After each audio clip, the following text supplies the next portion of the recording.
Alright, hello everybody. This is Obi-Wan Pace for N-Simplex Pachinko. Gonna be doing some math tonight. As I said on the, let's just turn that down a little bit, I think. As I said on the title, I was looking at mostly doing like complex numbers in polar form because that's what I'm teaching in class now. But if anyone has any requests, feel free to interrupt me at any point. And those of you who are here on video on demand, welcome. Um, if you can, come on over and stop in on Wednesday nights at 9 p.m. Eastern or 6 p.m. Pacific, and I'll be doing these live streams. If not, that's fine too. You can also send me an email to my channel name at gmail.com, and I will get back to you hopefully on a live stream. If you've got some time, great. If you don't, there is a homework help Discord that I belong to. I am not in charge of it or anything like that, and I might be able to send the invite link. I'm not sure exactly what. I'm not sure if I'm necessarily allowed to share it, so. At any rate, I did not want the entire display. I want the window. One of these days I'll get it right. Okay.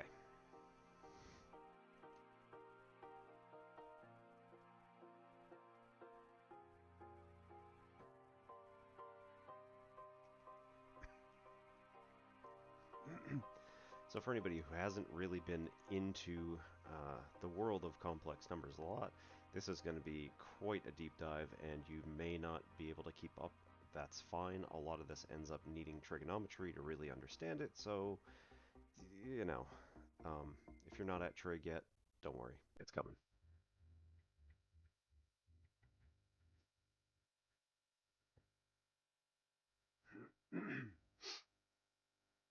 So, first off, what are complex numbers? So, complex numbers are an interesting creation of the, well, of human mathematics in general. But the idea was that way back in the day, we had quadratic equations that looked something like y equals x squared minus 2x. No, let's do minus 3. And people wanted to know what the zeros of this function were, or what would the function, when the function value is equal to 0, what are the x values associated with this thing? So we start out from the beginning and we say, okay, 0 is equal to x squared minus 2x minus 3. This is going to allow us to say what kinds of values can we get for this. If you have, I mean, if you're in pre-calc and you're doing complex numbers, you've probably done factoring. So how do you factor this? This is looking at your a value up front. Your a is 1 times your negative 3 is c. So our a times c value is negative 3. From here, we say that what are the factors of 3? Well, there's only one pair because 3 is a prime number. It's 1 and 3. From here, we would like to be able to break up. Hey, Lana. Yes, I did. It was getting too Jedi-like, so I had to actually buzz the whole thing. It was getting really hot too. So we got 1x squared minus 2x minus 3. We want to say, all right, if we end up with something that looks like x plus, let's not do a, x plus m times x plus n, then all of these would multiply out to x squared plus mx plus nx plus mn. I saw you got in on the crazy crate stuff that Toaster was doing the other day, and Sea of Thieves.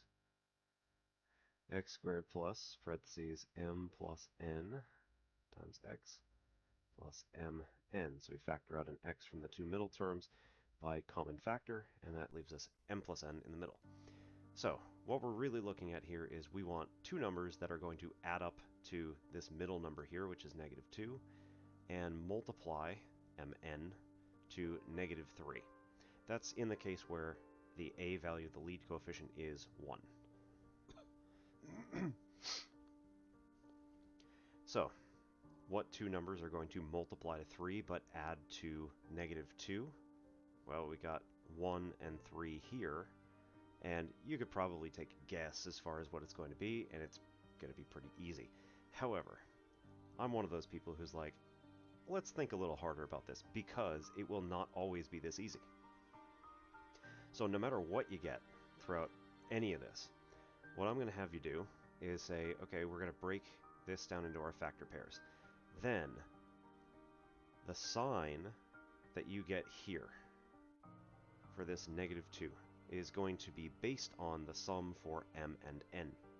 If you add up these two numbers, you're going to get a negative number.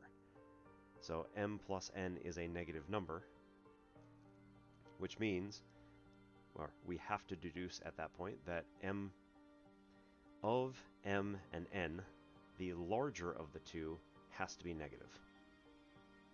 So if they are of differing sizes, the larger of the two must be negative in order to make it, in order to get a negative result from addition. So we come over here to our list and we make all the way down the whole list. In this case, it's only one. That's fine. All the way down the whole list, make all of them negative.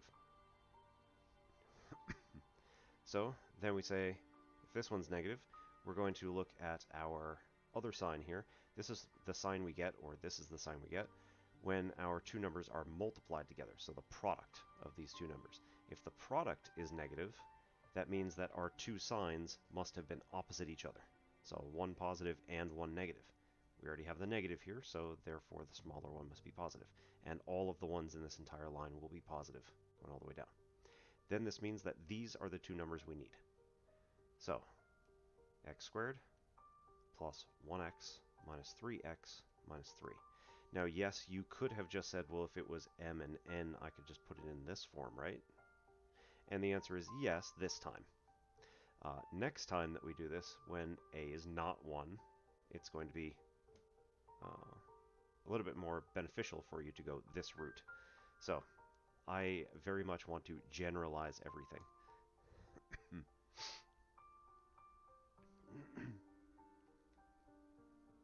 Yeah, I was looking, you guys had like, I don't know, 50 crates or something like that. It was ridiculous. Alright, first two terms have a common factor of x, and you leave behind an x plus 1. Here we have a common factor of negative 3, and we leave behind x plus 1. Here we have a common factor of x plus 1, and here we leave behind x minus 3.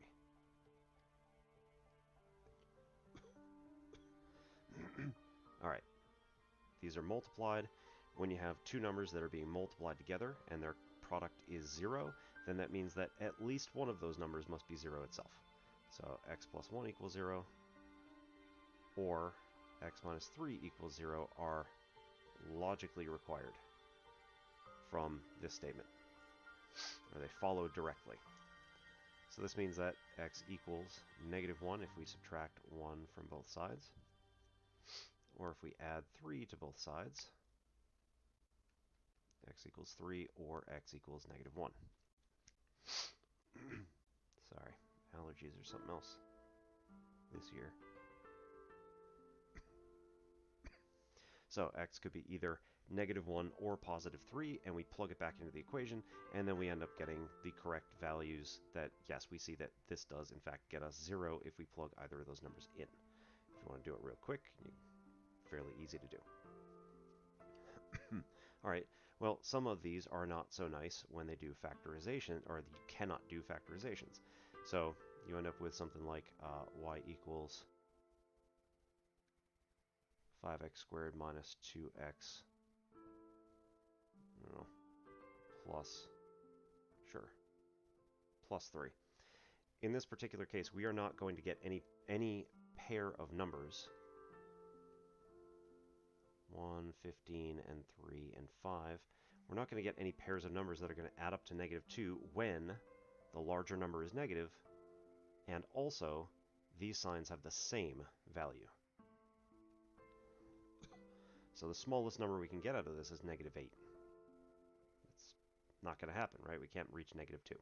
So in this particular case, we cannot use the factorization methods, so we use quadratic formula for that. So when 0 equals 5x squared plus, nope, minus 2x plus 3, we end up saying that x must be equal to, this is that negative b plus or minus the square root of b squared minus 4ac all over 2a. I should probably do one on this because I haven't done that yet.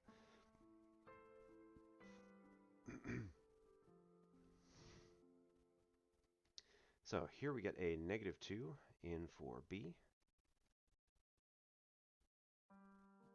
-2 squared minus 4 times a times c all over 2 times 5. That's our a value there.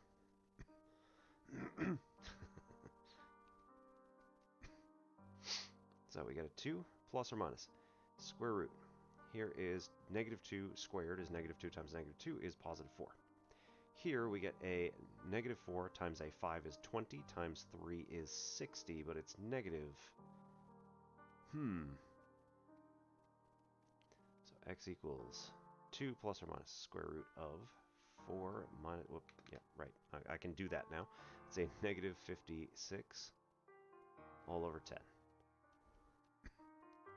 So 2 plus or minus. So back in the day, René Descartes and all of his contemporary mathematicians in France took one look at this and said, well, you can't do that, so that's pointless. And all of the mathematicians in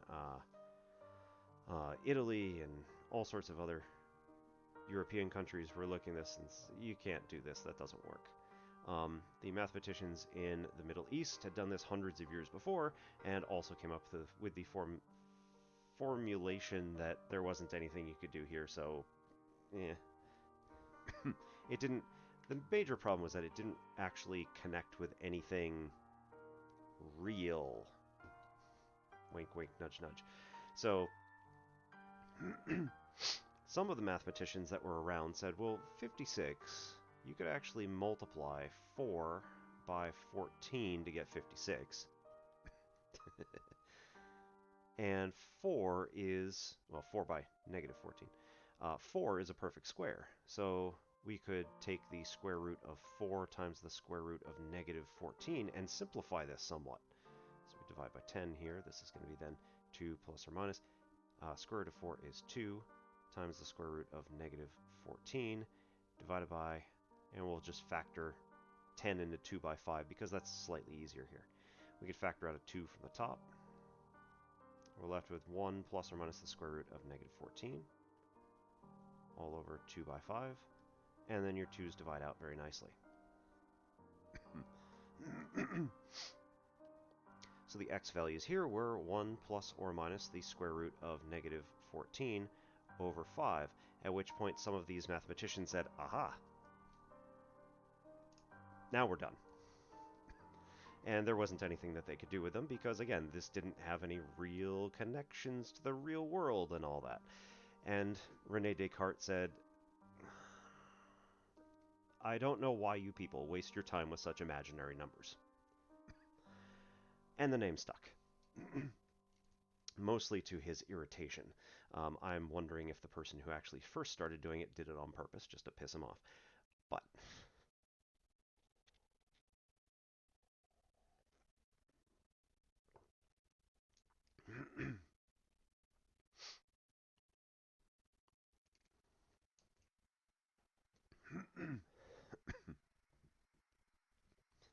it's a fun pastime.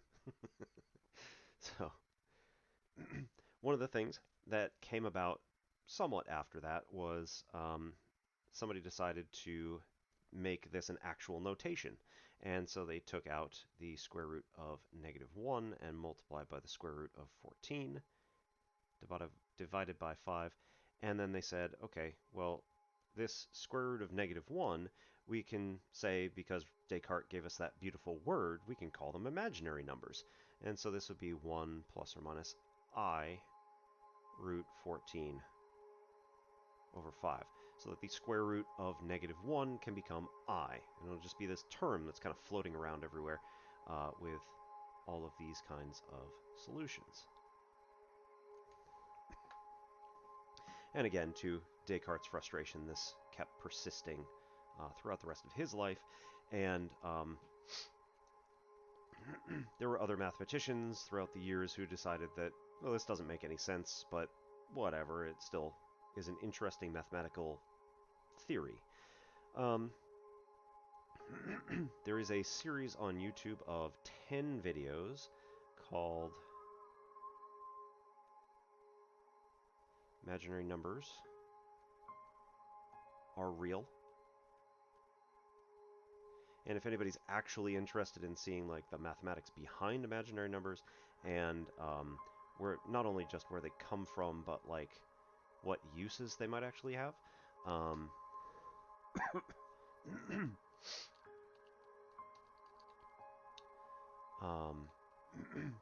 then this may become helpful for you. I'm going to look up who the author is so I can get the actual page here. Of course, it's going to take forever now, but this is all right.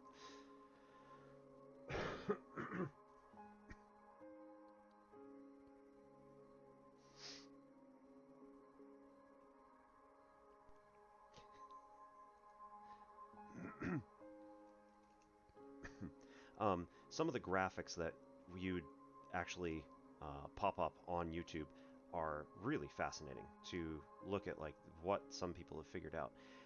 One of the formulations is that a graph like this ends up having, it's fairly steep, it ends up having a graph that looks like, let's see, that's to the negative, so this side, +3, it's going to be pretty steep, it's going to come down like this, oops, nope, right, no zeros. It's going to come down like this, and it's going to come out like that, and then go back up, and again, it's going to be pretty steep. So on both sides.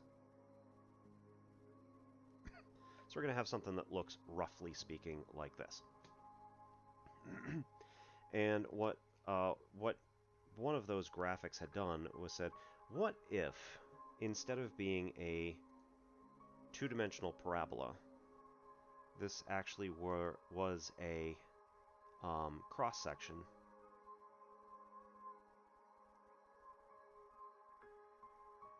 of a three-dimensional paraboloid.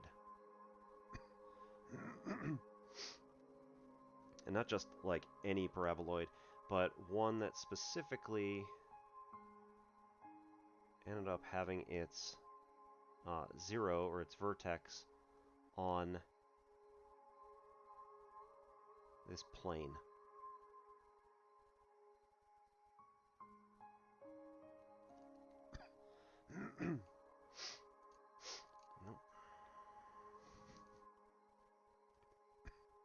So basically we're taking this and we're slicing down the y-axis.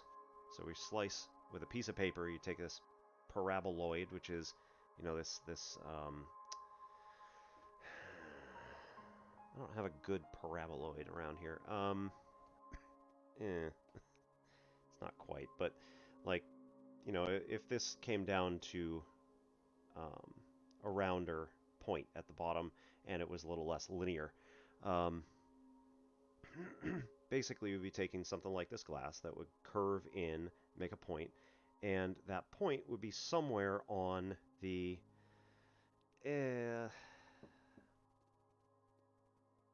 gravity wells are usually more circular, but I don't know, maybe. I guess for the visualization, yeah. That's usually what they do on like the science shows. So let's go with that. Thank you. So if we took this like piece of paper and kind of sliced it down this way and cut off, let's say, well, you can't really see it. Anyway, you cut off like a good half an inch or something like that. That's where the paper sliced in So that's our plane. And then that's what we see, is like the parabola, is just that one little face that goes right here. But then all the rest of that paraboloid still goes out in 3 dimensions from that point. It's just kind of like what we see is sort of off to the side of where it actually is. And so one of the paraboloids that could have the certain conditions that we want is that it, man, I can see it in my head. I'm not a very good artist, unfortunately.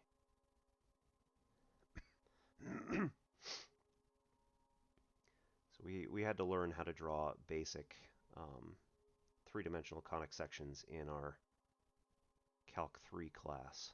But that was in a year that had an extra 0 from ours now. So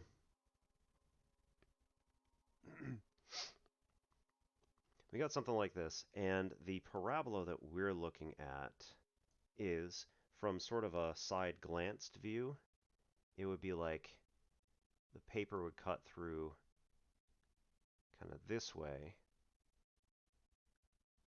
here and cut this piece off. And it's skewed because, again, this is 3-dimensional.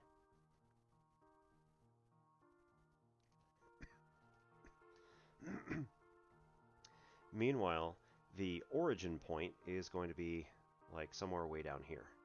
And the origin point has its plane, the x-plane. XZ plane, I guess, is the... Not x minus z, xz. So the xz plane is like down here underneath all of this stuff. And it connects with the parabola only at this one point at the bottom. The parabola that we see is this black one up here, which is lifted above our xz plane entirely. This is getting really far into the weeds, but yeah.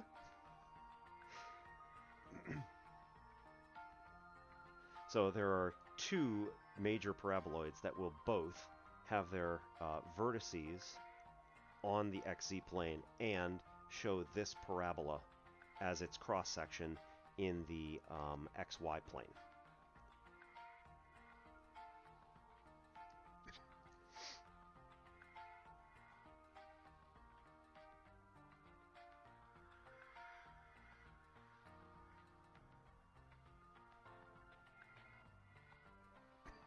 Yeah, went off. All right, cool. So this is one. And the way that I'm seeing this is that we're essentially cutting the front end off of this paraboloid, and it's kind of extending backward into the board. So the other one is actually coming mostly out at us, and the sliver has been chopped on the small side of it. So the parabola here would be the small side for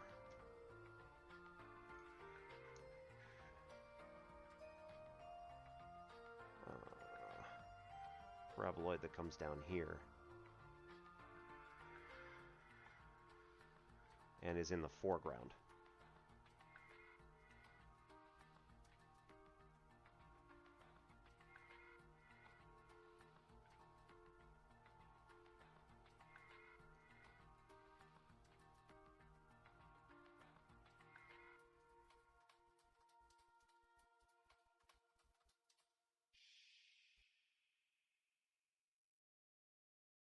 So it does something awful like this.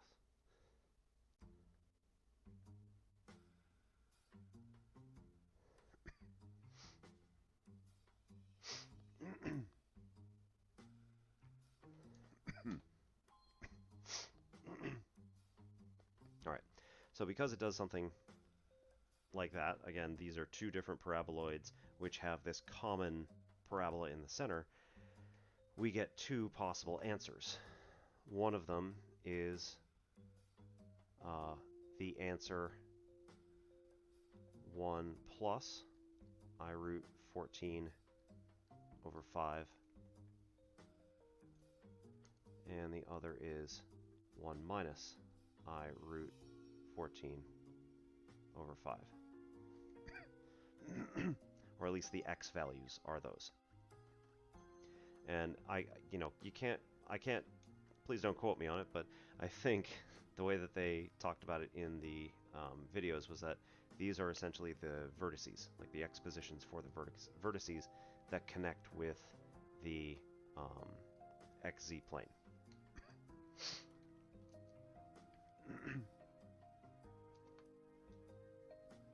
Alright, let's try this.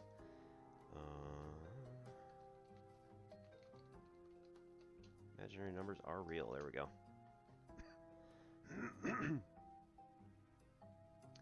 Welsh Labs. So,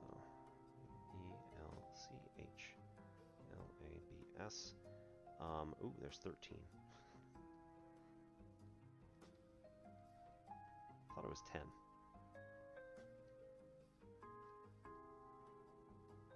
Anyway. 13 videos in this playlist. Writing's not that easy, but... Stop it. So some of these are well above pre-calc level, but all of them are kind of like something to get you thinking if you're really interested in imaginary numbers and all that. So, at any rate, way far afield. So then what we've got is two numbers which are, again, going to give us the imaginary or complex solutions due to the fact that these are, again, the locations where those paraboloids touch the xz axis, or where x equals 0. No, not x, sorry, where y equals 0.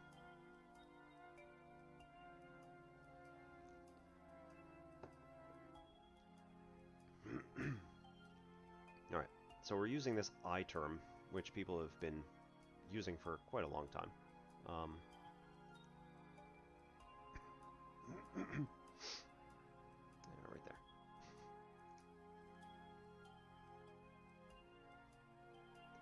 Alright, and then somebody decided to say, okay, what happens when we start looking at the properties of I itself? So again, I is the square root of -1. So this just means that like I to the first is just going to be the square root of -1, which is just going to be I. If we raise this to the second power, then we'd see here that we get the square root of -1 multiplied by itself, or the square root of -1 squared. As it turns out, right, this undoes the operation, so square root and square undo each other, and we end up with a -1. I to the third is just I squared times another I.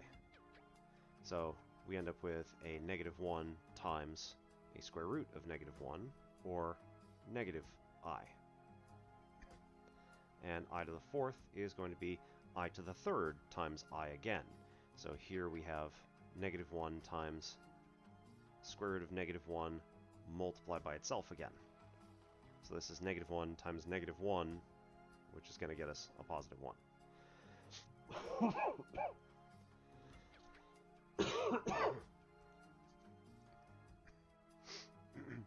Or another way to look at this is that I to the fourth is the same as I squared squared. So -1 squared is also +1. So this corroborates what we think should be happening with this particular value. If we go the other way, and we say, what do we get when we do I to the 0 power? Well, this is the same as putting I divided by I, and square root of -1 over square root of -1. We would hope that it would be 1. And that is eventually what people found out. Yeah, that's going to work. Because we just get 1 because you're dividing the same number by itself. Right? Root -1 divided by root -1. Interestingly enough, right, we see that I to the fourth, I to the fourth and I to the 0 are the same thing. I to the 5th is going to be I to the 4th times I to the 1st. So 1 times I is just now going to be I. Okay, well that's the same as I to the 1st.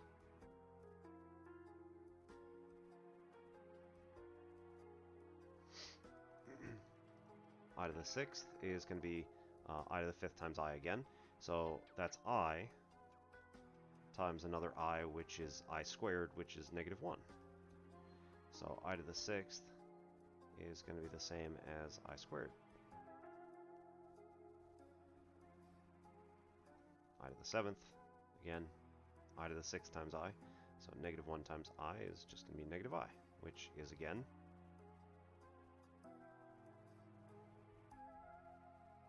same as I to the 3rd.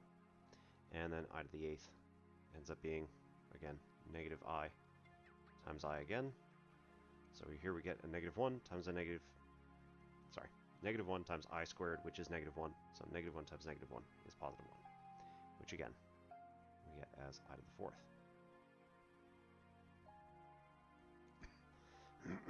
So somebody decided to create a much neater diagram than this, because this is just going to get ugly as we keep going. Actually, it's not going to get any uglier. Just realized what happened there. Yeah. So somebody said, okay, well, this is I. And then when we multiply by I, we end up getting a -1. When we multiply by I again, we get a -I. When we multiply again, we get a 1. And when we multiply again, we get an I. So this creates what is called a 4 cycle.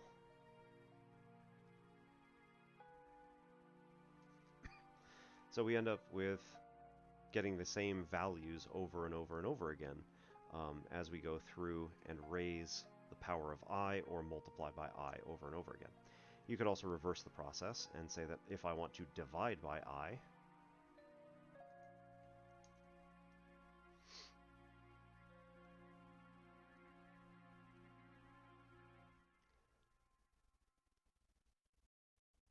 then everything on this cycle will be reversed, and we still get a 4 cycle, it's just in the opposite order.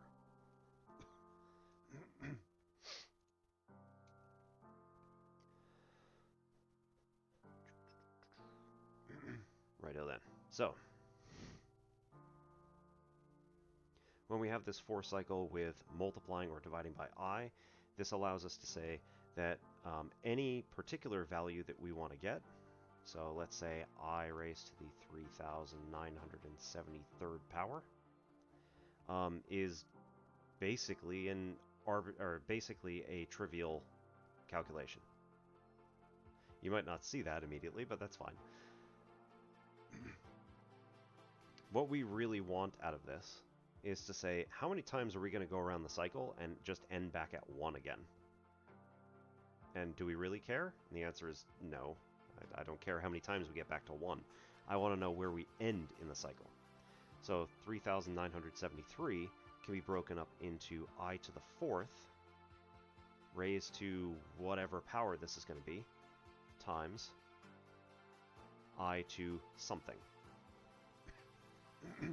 This is basically what's known as the remainder theorem. What we really care about for this is that we want to get some n number of cycles to go away. So that I to the 4th is just going to become 1 raised to that nth power, and then we're going to be multiplying by I to the r only. So I to the r will be exactly equal to the value we get from I to the 3,973rd power. Now we just have to figure out what r is. So, easy way to do it. I kind of gave it away, right? It's a remainder. So we want to divide by 4 to figure out how many groups of 4 can come out nicely. So 3,973 divided by 4. Right, one of the things that I have to teach my daughter pretty soon is, what are we doing here? So this is saying, how many 4s can we take out of this whole number here? Well, there's quite a lot. The reason that we pick the first two numbers is we're saying how many 4s can we get out of 3,900? Not 39, 3,900. So we divide 4 into 39 to say how many times can 4 go into 39. This is 9, but notice the location it's in. We've got 2 more locations after it to match up with numbers below. So we're dividing by, we are going to take out 900 4s. And just a reminder of what, and this could keep going. All right, and just a reminder of what division really is. It's repeated subtraction. So I could start with 3,973 and say I'm just going to subtract 4 a whole bunch. Right. We'd be here a while, right? 3,969. Nice. So then we subtract 4 again. 3,965. Subtract 4 again. And again, you just keep going through this. But the division algorithm offers you a shortcut. And it says don't subtract 4, subtract, in this case, yep, subtract a much larger number. So here, this is 900 4s. How much is 900 4s? Well, it's 9 times 4 is 36. And 2 zeros, which we never write. All right, what does that leave? That leaves 300. And then we bring down the 7 to say that this is really how many 4s can we take out of 370. But again, we shortcut it to 37. So how many 4s in 37? Well, that's 9 again. 9 times 4 is 36. And again, that's really 90 times 4, which is 360. So then subtract the 360 because we are subtracting a whole bunch of 4s out of here, 90 of them precisely. And then we get here a 10. But then it's not 10, we take down the 3 from up here, and it's 13.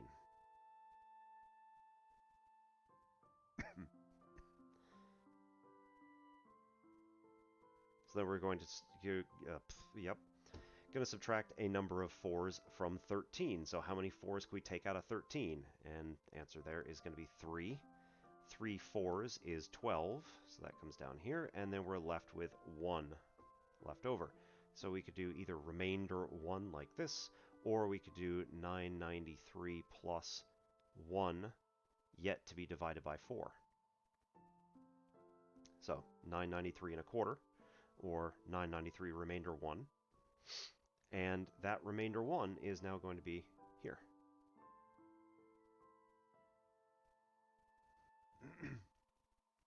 Right, so n, our n value, was that 993.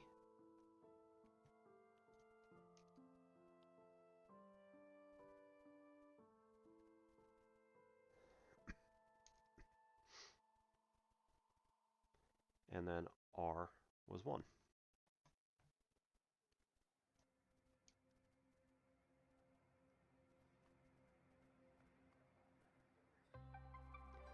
So again, I raised to the 3,973 is just going to be I, right? I to the first, just I.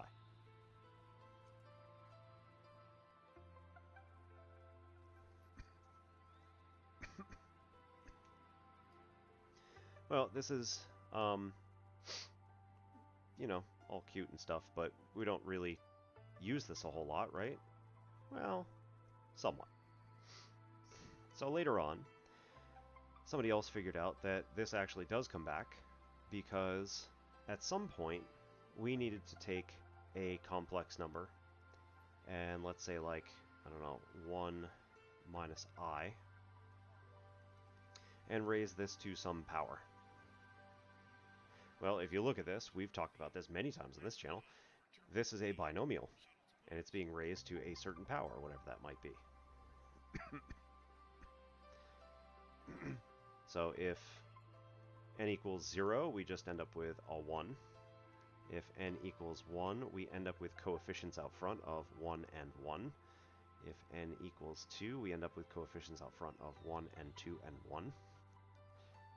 N equals 3, we end up with 1, 3, 3, 1. N equals 4, 1, 4, 6, 4, 1, etc. So if we wanted to immediately come up with just what is 1 minus I raised to the 4th power, I would be able to do this at least fairly simply using the Pascal / Liouville / Algéani triangle. Algéani gets credit for this one because this was a binomial thing. Crossed with some later on people who were doing work with imaginary numbers. Anyway, this would end up being 1 for our first term times 1 to the 4th and negative I to the 0. You could also think of this in terms of more statistical ways, which is where Blaise Pascal gets his name on this triangle. So if you had 1 minus I, 1 minus I, 1 minus I, and 1 minus I, you want to know how many different ways can you pick the following things. So here we're saying that we're going to pick 4 1s to be multiplied together and no negative i's to be multiplied. So go through, you say, with this I'm going to choose 1, 1, 1, and 1. There is only one possible way to pick that, and I did it. Plus, there are 4 different ways to choose 3 1s and 1 negative I.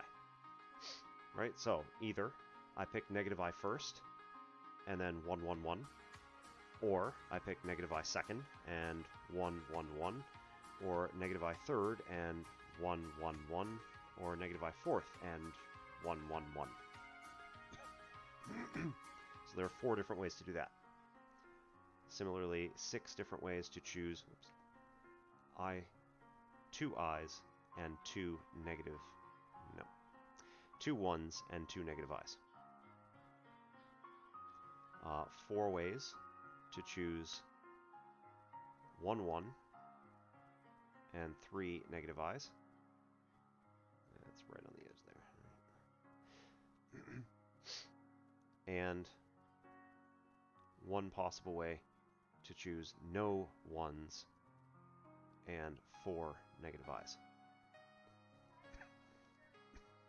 So yeah, these are small numbers and it fits within the cycle, that's fine. But if we went further and raised it to like the 12th power or something like that, you keep going down Pascal's triangle and eventually find the 12th row. You go through all 13 of your terms and do each of these calculations out. I'm not saying it's a good idea, I'm just saying that's all they had at one point. So here, this is just 1 times 1 times 1, right? Negative I to the 0 power is just going to be 1. That's all you get. Here, you've got a 4 times a 1 times a negative I. So this is going to be a negative I times 4. You could do 4i if you wanted to. I am prone to putting I first in those terms, oftentimes just to prevent students from trying to combine the 4 and the 1, because that happens a lot. Alright, plus, this one here is going to be an I squared. Nope, sorry. Yes. Man. It is an I squared, which is a negative 1. So this is going to be a 6 times negative 1. This one over here is going to be negative I to the 3rd power, which is going to be a negative 1 to the 3rd power, which is negative 1, times I to the 3rd power, which is negative I. So we get a positive I out of all of that. So 4 times I, and I just totally... Anyway. And then the next one here is we're going to get a negative I to the 4th power. That doesn't seem right. It's possible. Just doesn't quite seem right for a second here. No? Okay, cool.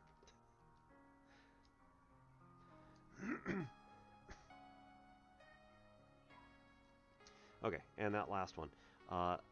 Negative I to the fourth power is also going to be 1. So we have here an I to the fourth power, which is 1, and also a negative 1 to the fourth power, which is 1, times a bunch of 1s. So that's just going to be a plus 1 on the end. So then we have a 1 plus 1 is 2, minus a 6, minus 4i plus 4i, so that's a plus 0i. So negative 4 plus 0i, or just negative 4, depending on how your teacher wants to write it.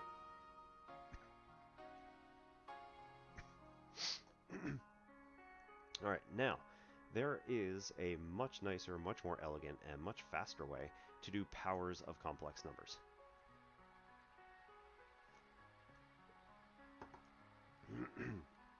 And this is what I've been teaching for the last couple of days, so it's fresh in my mind, so that's why I wanted to teach it. Or start here anyway. And again, if anybody wants to interrupt me with something, feel free. Because otherwise I'm just lecturing the whole time.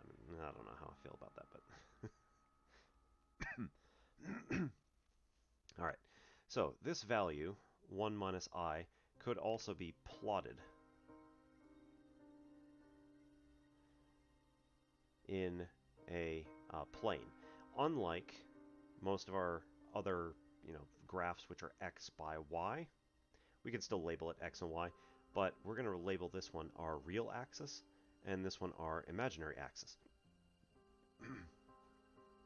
So a 1 minus I is a 1 in the real direction and a minus 1 in the imaginary direction.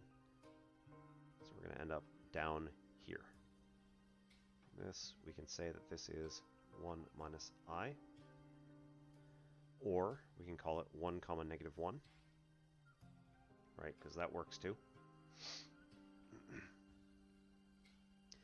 And the way that we've been doing this is that we label it with what are called rectangular coordinates. Rectangular because we draw rectangles in both the x and y directions, or draw lines in the x and y directions to form a rectangle with the axis. So this is a rectangle of some kind. This happens to be a square. Instead of doing rectangular coordinates, one of the things that we can do is called polar coordinates. So very much like the poles of our planet, if you were to look down on the North Pole and fill in, ARG style, fill in where the lines of latitude are. Lines of latitude are concentric rings moving out away from the pole. You don't have to pick major ones, just, 89.9 degrees, 89.8 degrees, etc.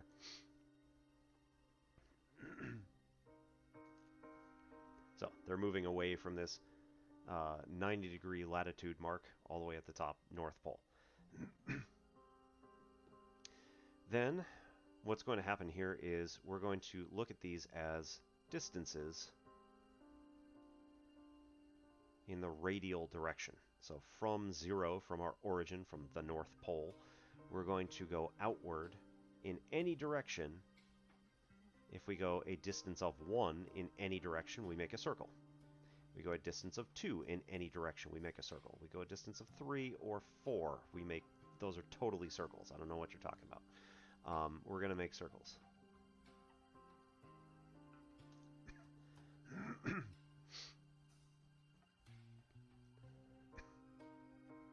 Cinnamon Fire, welcome. Don't mean to call you out.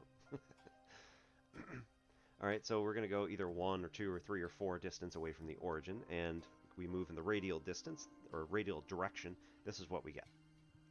It doesn't matter what direction we're moving in. Again, radial just means outward. And as it happens, all the numbers that we're going to care about for now are going to be positive. So all of our R values will be positive. We can do negative values. It just means that you're going in the opposite direction. For the most part, we're not going to care about that. It's not going to happen. At least for complex numbers, it's not going to happen.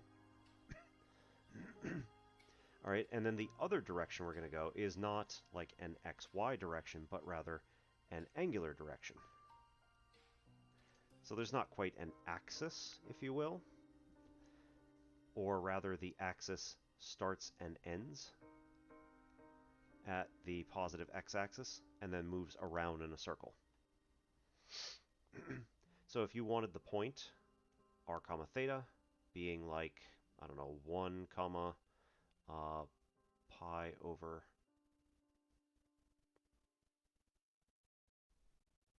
three pi over 4, let's do that. Then what we would do is go out to an r value of 1, and then move in along that circle out to an angle of 3 pi over 4. 3 pi over 4 on a unit circle is going to be in this direction. It is a 45-degree angle in the second quadrant. But specifically, it only has a radius of 1 in this particular case, so we're ending here. Let's just back that off a bit.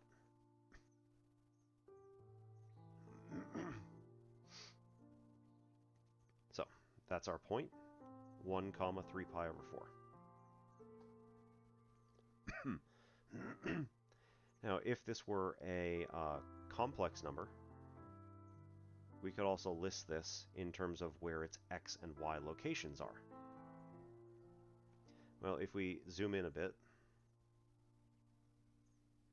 again, those of you who have not done trig, this is probably going to be a little confusing and all that, but it's cool.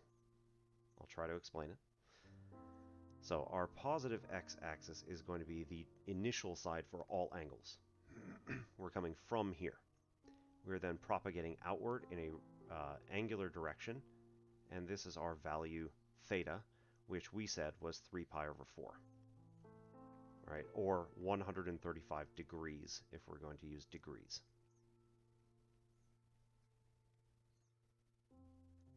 Three pi over 4 is what is called radians. And if you want to understand radians, I have plenty of YouTube videos on that, on n-simplex pachinko. Okay.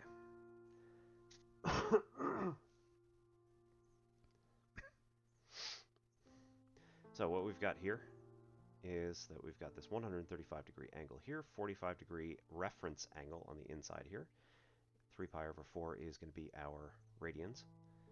Oh, I got a video on that too. I'll let you know in, let's see, probably about 2 minutes here. All right, so if we wanted to know what x and y are, what we do is we essentially look at this triangle here.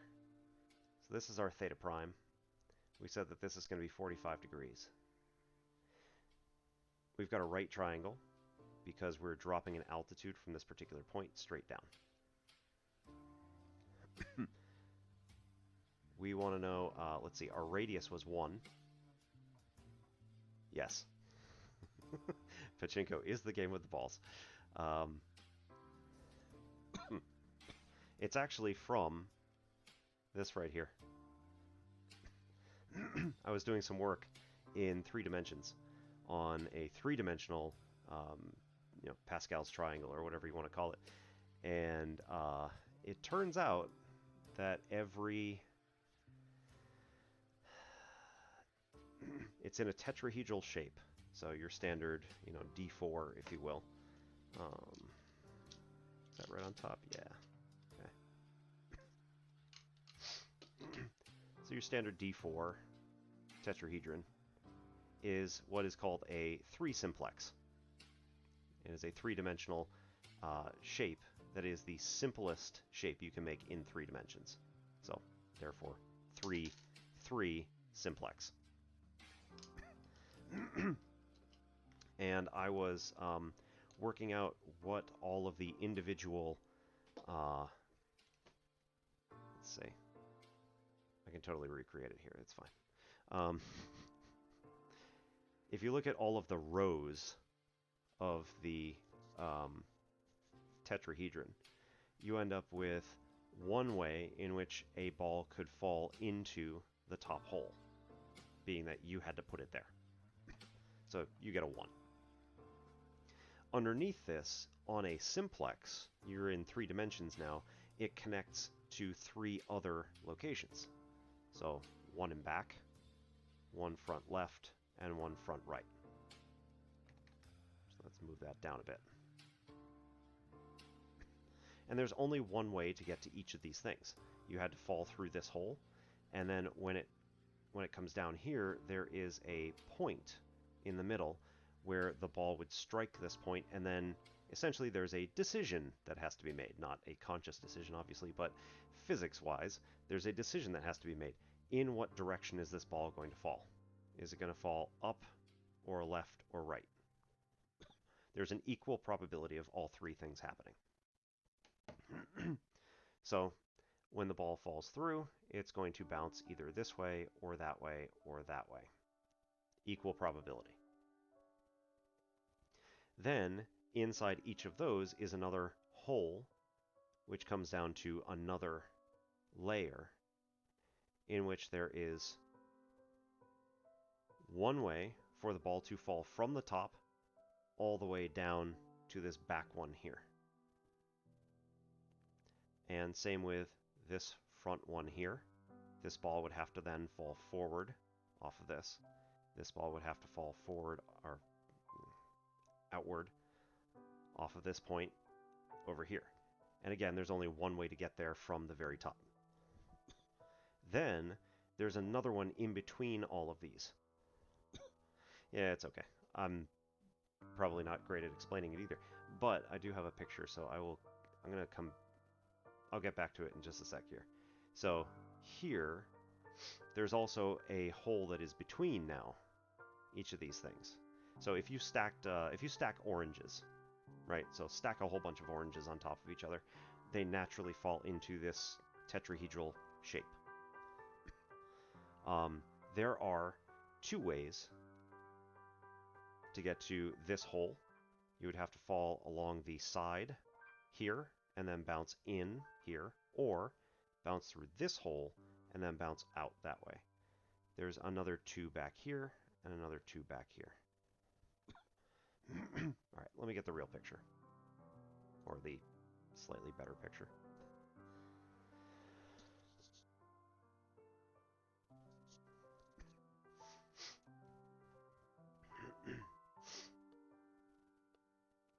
So this thing, my logo.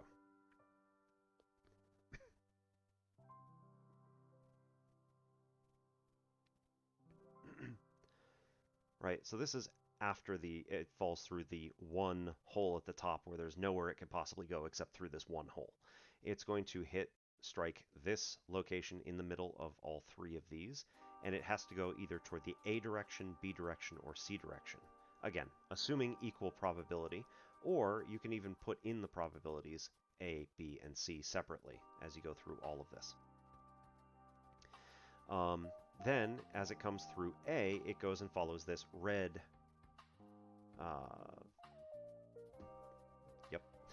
goes and follows this red arrow, there we go, line, and it hits this point, at which point it bounces in the A direction, the B direction, or the C direction again. So, that's your A direction, that's your B direction, that's your C direction for red. For green, this is the A direction, this is the B direction, and this is the C direction. And for blue at the back, this is the A direction, this is the B direction, this is the C direction. So the directions in which they bounce is actually what you're recording through all of this. So every time that you end up with a mixed case, you notice that there are 2 different ways to get to each of these 3 here. That's why these 3 are assigned a 2, whereas these 3 are assigned 1s. On the next layer, it gets more complicated. There are going to be 4, 1, 2, 3, yeah. There are going to be 4 hexagonal prisms on each of the sides, and that leaves 1 space in the middle, where there's going to be 1 hexagon in the very center. So I don't have a graphic for that one, unfortunately. But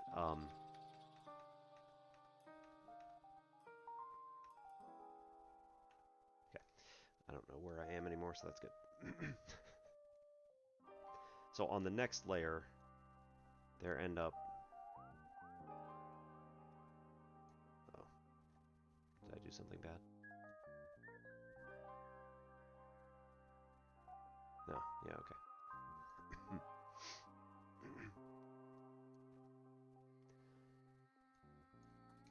Yeah, so on the next layer, you're going to have something similar, where it's going to be like... this isn't going to work. Anyway. So... somewhat.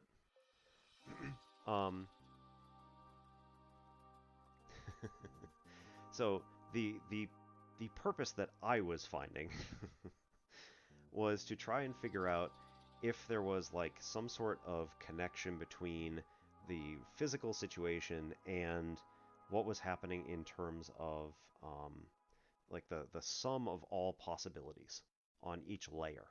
So, for instance, was there some sort of direct connection between the number of possibilities on each layer and the next layer underneath it and the next layer underneath that? So I found out that there is a particular value which each of these in each dimension starts approaching. So if you sum up all the numbers on each row all the way down the Pascal triangle, and then the n-dimensional simplex, and then the whatever else you got, every single row is going to add up to a particular number, and then its ratio to the next one is going to approach a particular number. So I've got to figure out what the meaning of that is, potentially.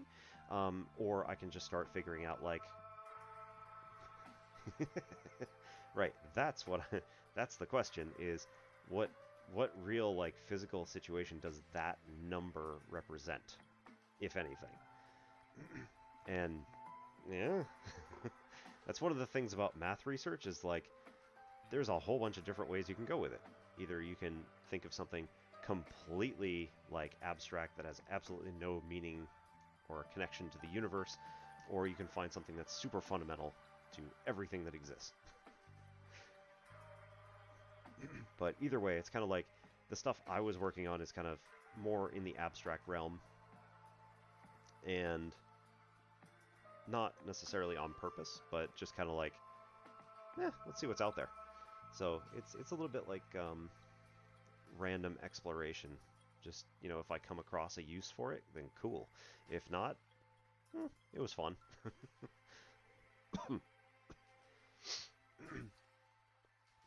So the other thing that I did was I said, well, what would happen if, like, you didn't just add the previous row?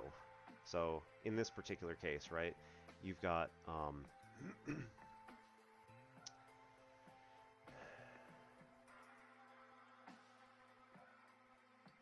the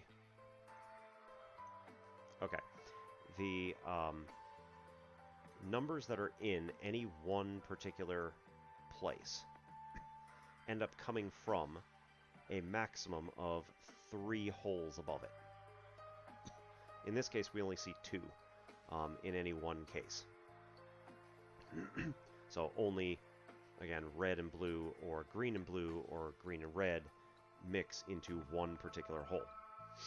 However, on the next layer and every layer subsequent, all the middle holes, the ones in the very center, all end up having 3 holes above it that add up into that particular thing.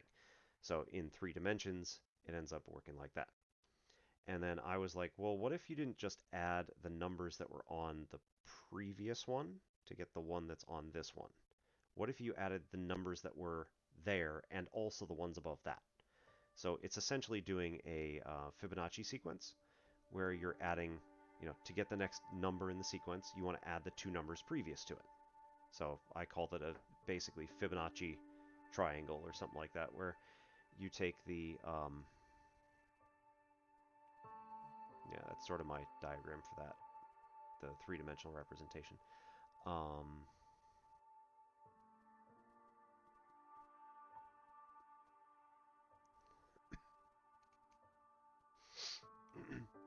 I said, let's take the Pascal triangle and let's add not just the one number in the spaces above it.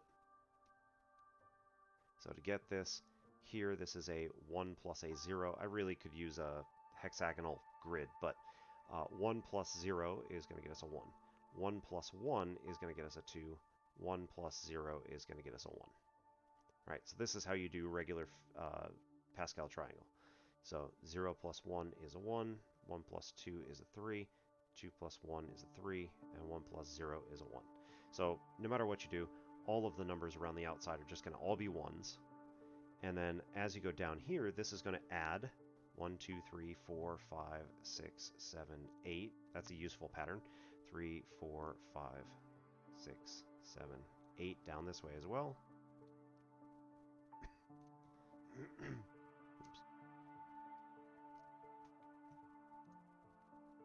Then the stuff in the middle ends up following different patterns. So this ends up being 1, 3, 6, so 10, wow, 15, 21, and 28. These are what are called triangular numbers. So if you look at the arrangement that you make with these numbers, right, 1, 3, 6,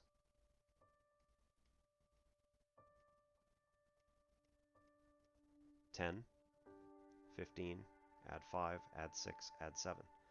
So we're adding just one more number every time to what we're adding, and that creates these what are called triangular numbers.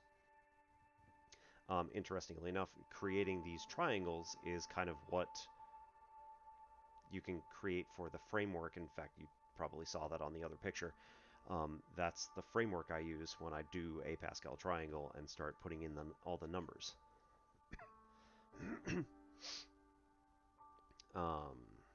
Yeah, so all this continues. There's more patterns as you get deeper through this. It ends up like this one is essentially quadratic, the next one's cubic, the next one's quartic, the next one's quintic. They all become polynomials as you get deeper into this thing. The dean at my college had been working on the 3D version of this with some students, and that was what spurred me into figuring out the pattern between all the sums of the rows and all this other stuff. So he and they had said, let's take the faces of the tetrahedron, which are each Pascal triangles, and then slice off the first part of the face. So we slice this off. Now what do we get? Okay, this is a linear function. We slice this off. What do we get? Oh, this is now a quadratic function on the face. But then they also looked at all of the other values on the face and found that it was just the Pascal triangle again, but in each case it was multiplied by something else to get you something new.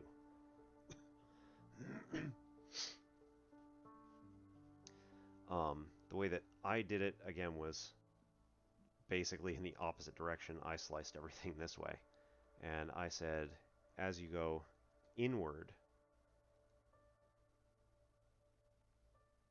and got these numbers that are underneath the 1331, like in back and underneath them.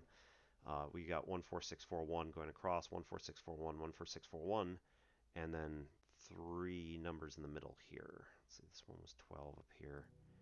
So that's going to be, is it just 15? Oh, wait. 15 and 3, 18. So we got like 1, 4, 6, 4, 1, 4, 6, 4, 1, 4, 6. It's fine. And then like, what did I say? This was 18, 18, and 18. So that's like one complete row that I was looking at. And, sorry, I went off on a tangent there. I said, what happens if we use the Fibonacci sequence to do this instead of just a regular Pascals? So instead of adding the 1 above, let's add 2 above. So Fibonacci triangle ends up being, you have a 1, you add the 2 above it, so it's 1 and 0 up here, so it's still 1 and 1. Then here you add the 2 above, which are, again, 1 and 1. Oh, there we go. Yep. 1 and 1, which makes a 2 on the outside. And a 2 on the outside. And now, to get this one, we add everything above it that is within 2 spaces. So we're adding up the stuff inside the triangle to get this. The corners on this one are 0. So this is a 3. To get the next row down, I do the same thing. To get this particular value, I'm adding these numbers up and a whole bunch of zeros. 0, 0, and 0. This ends up being a 3. This ends up being a 3.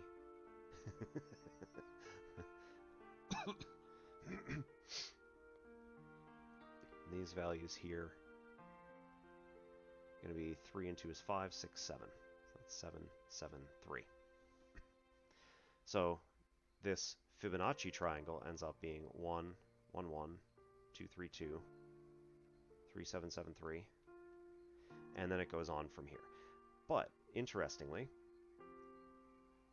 stuff along the outside. 1, 1, 2, 3, 5, 8, 13, 21. No, that's behind my head now. 5, 8, 13, 21, 34, 55, 89, 144. That's the Fibonacci sequence. And it's like, well, yeah, okay, obviously, because I was just adding the 2 numbers above it and a whole bunch of zeros off to the side, which means then that now we've also got all of this other stuff in the middle, which is part of a larger, like, Fibonacci-esque sequence. So then, like, this stuff over here, 1, 3, 7, and all these other ones are part of a, like, linear Fibonacci sequence, and then a quadratic Fibonacci sequence, and then a cubic quadratic sequence going all across these diagonals.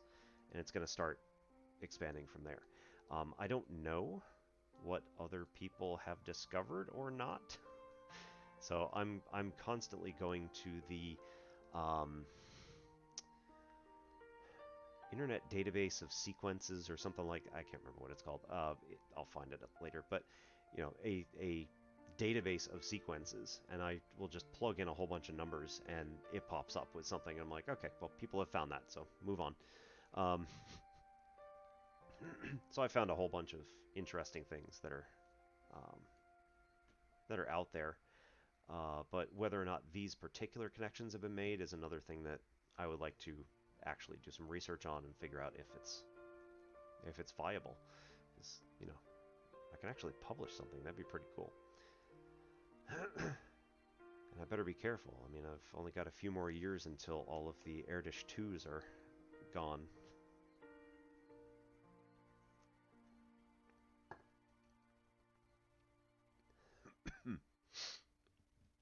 Yep. And I might as well just continue a little bit here while while I'm on this. So the other thing that I decided was, well, what if we expand that to not just Fibonacci, but then Trinacci or Trinacci? And so I added the 3 numbers that were above it, and then the 4 numbers that were above it, and then the 5 numbers that were above it. And I did a whole bunch until I came out with one that I called Infininacci.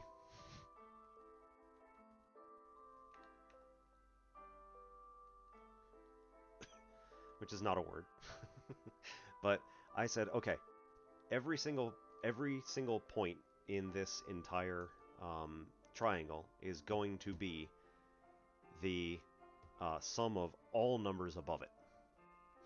So 1, 1, 1, that's all going to be the same. On the next one, this is still going to be 2, 3, 2. Interestingly enough, right, these lock into place.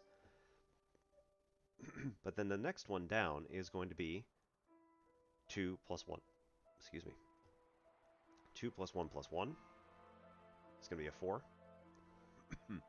Here, this is going to be a 2, 3, 1, 1, 1, which is going to be 5, 6, 7, 8. It's going to be here and here with a 4 on that outside. Keep going. This is going to be 4, 2, 1, 1 is 8. And I noticed immediately, hey, these are powers of 2. So going along the diagonals, we actually have 2 to the n going all the way down the diagonals. And then all the numbers on the inside are going to be basically created from the triangle that goes above it, or that has it as its point, just like we did for the Fibonacci up here, but these triangles do not have an end. So they're going to keep going forever in both directions. The only difference is that right now there's a whole bunch of zeros up there, so it doesn't really do anything. It ends up essentially making this parallelogram, including the top part of the triangle, but then also this other stuff here. So this is going to be 12, and 5 is 17, 18, 19, 20. So 20, 20 over here, and the middle one is a little bit harder. Wait, up here, it's going to be 10, 20, 25, 26. So 8, 20, 26, 28. And then this is going to keep going. So no matter what, we're always going to have these powers of 2 going around going down the sides. Boo.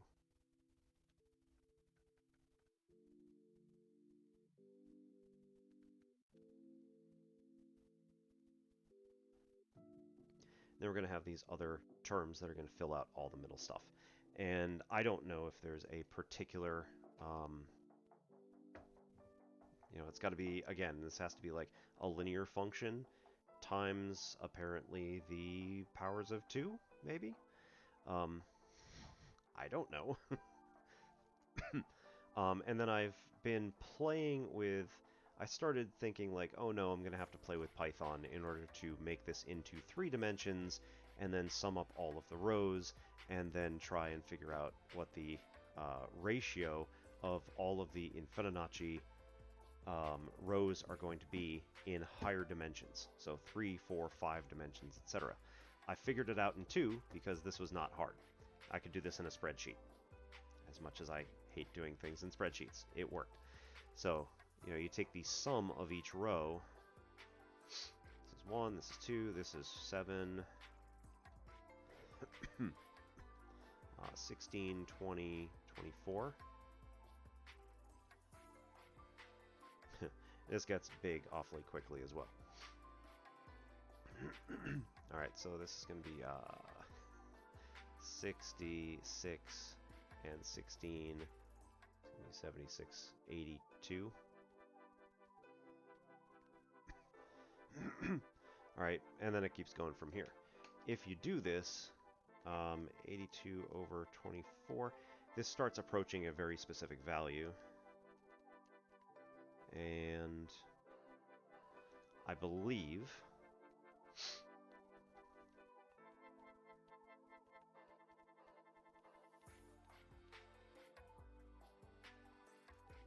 the other thing that happens very quickly is that the spreadsheet runs out of memory.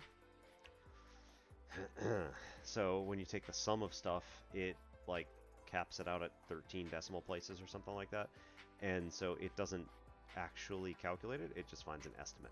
It's like, come on, man.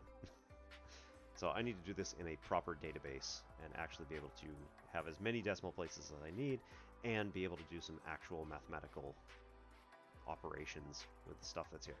So this ratio, I actually found out that it approaches 2.73205080757. And I was like,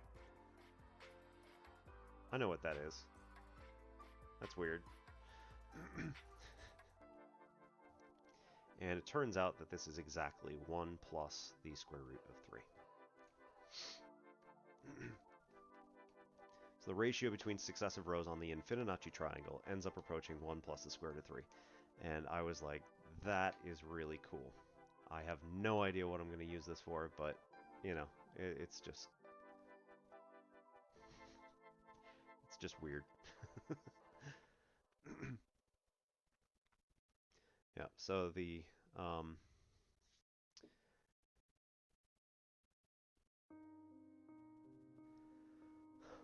original Pascal's triangle, and then my 3-dimensional interpretation of it, or the tetrahedron, which, I mean, has been done for hundreds of years at this point. People have done this.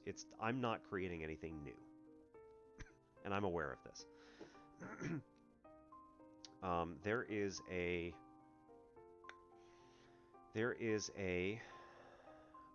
exhibit at the Museum of Science in Boston, which is called Mathematica. It has an entire room that is devoted to mathematical stuff. This is where I spent most of my youth. So if anybody is in Boston or has had the chance to go to the Boston Museum of Science, definitely go see Mathematica. You'll see what I'm talking about. There is one particular part of this that I could watch for hours because it just fascinated me. And I didn't really get it as a kid, but like after I took statistics in college, my now wife and I came to the Boston Museum of Science as kind of like our last trip because we were like, oh, we're going to move and probably not going to be back up here for a while. So we went and we saw Mathematica, and then we went to this exhibit, and I went, oh, that's what that's doing. This is after I got my degree in math education. It's like, I get it now. So the whole point was that they had a two-dimensional Pascal triangle. Although nobody talked about it, it was what is called a binomial distribution. So you have all of these individual pegs that go through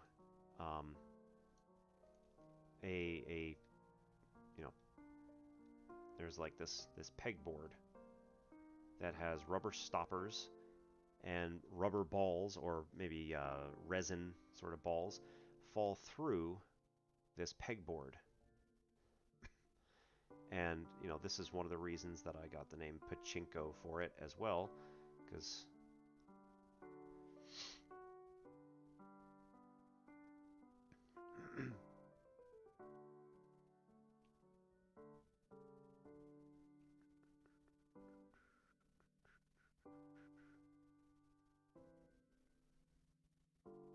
anyway, so what happens is as a ball falls out of the top, it hits this particular pole, and then it has to either bounce left or right. It has a 50-50 shot at doing either one, in theory.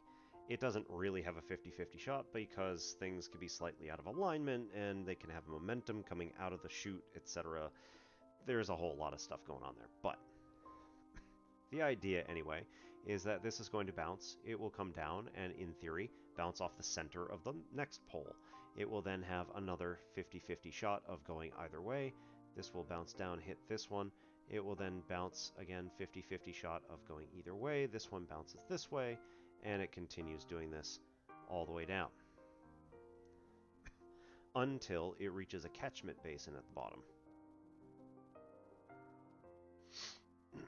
This basin allows, upwards of 10, 15 balls to stack. Just 1 second here.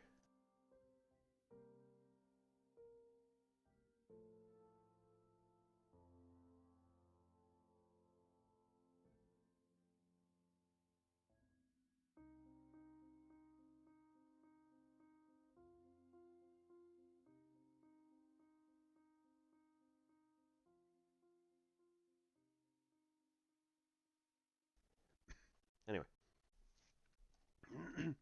So yeah, there's a catchment basin at the bottom. It allows something like 10 to 15 balls to stack up.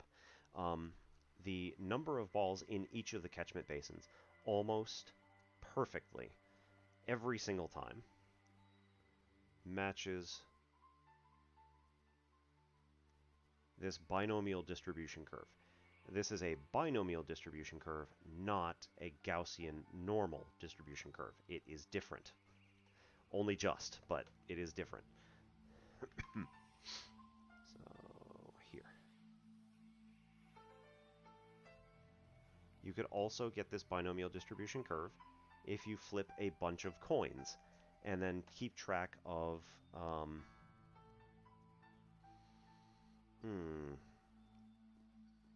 the numbers of heads versus the numbers of tails you get in each sequence. So let's say you want to do it like 10 times.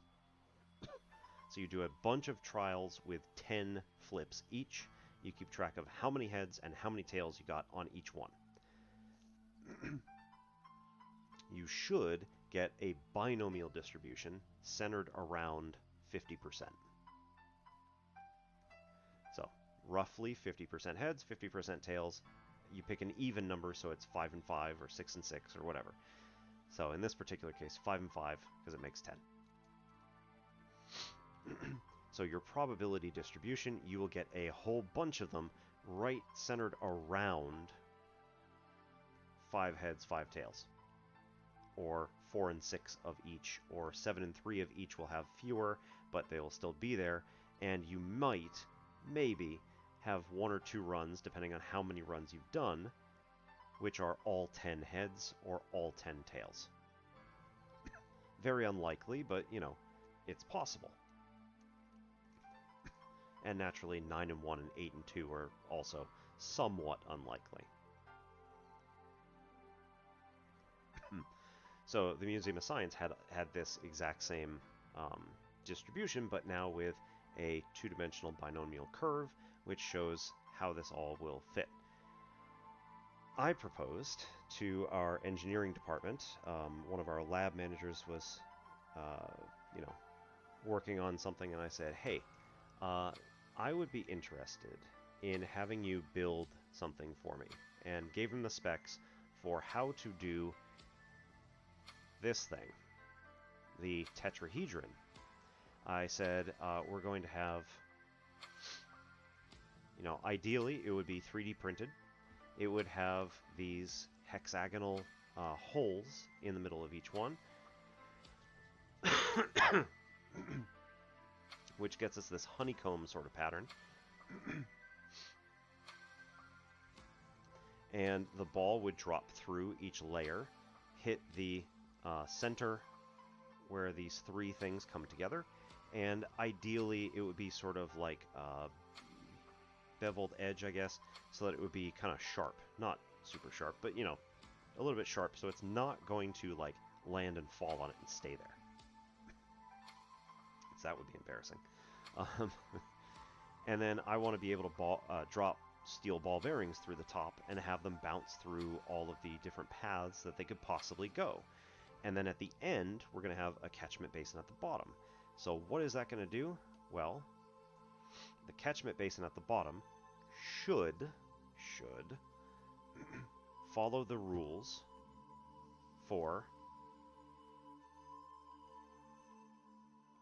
not a binomial distribution, but a trinomial distribution.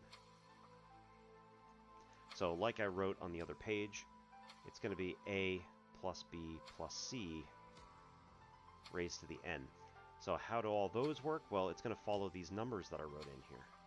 It's going to follow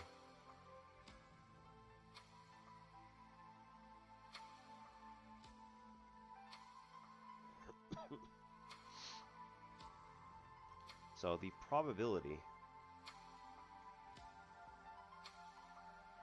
of any one of these outcomes happening, if we put the catchment basin on any particular layer, the ratio between the number on that particular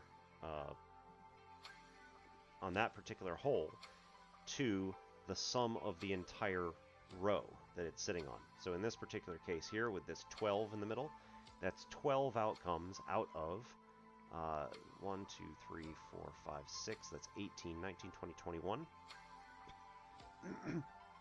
21 plus 12 is going to be 33. So 12 out of 33 balls that make it through this layer are going to go through the middle. That's not an exact value, but that's a statistical average if this is built properly. So 12 out of every 33 balls should be going through this center one. Likewise, 3 out of every 33 balls should go through any one of these with 3 on them, and 1 out of every 33 should be going on each of the corners.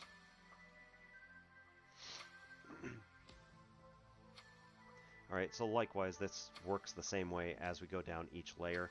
I told them I wanted, 4 or 5 layers and then a deep catchment basin so that I could put, several hundred balls through the top in order to make this trinomial distribution, which should look, roughly speaking, like this, and in 3 dimensions. So this goes back to what we were talking about before with my terrible artistry and trying to make 3-dimensional shapes.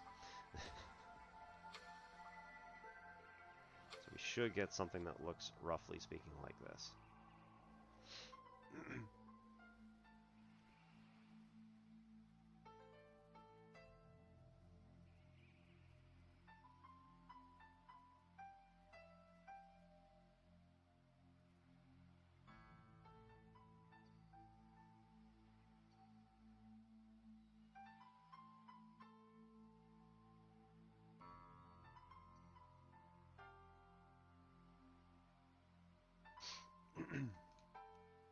So again, like I said, we should get something like this.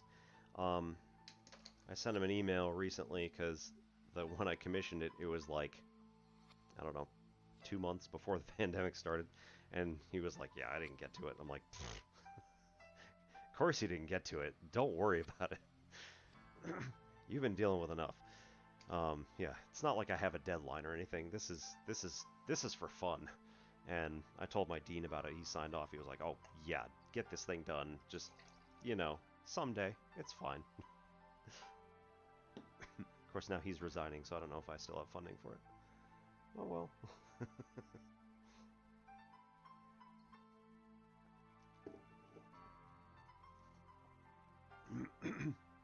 Yeah, unfortunately, I guess not really unfortunately, but slightly unfortunately, he was like, yeah, 3D printing, huh? That's gonna be a bit hard.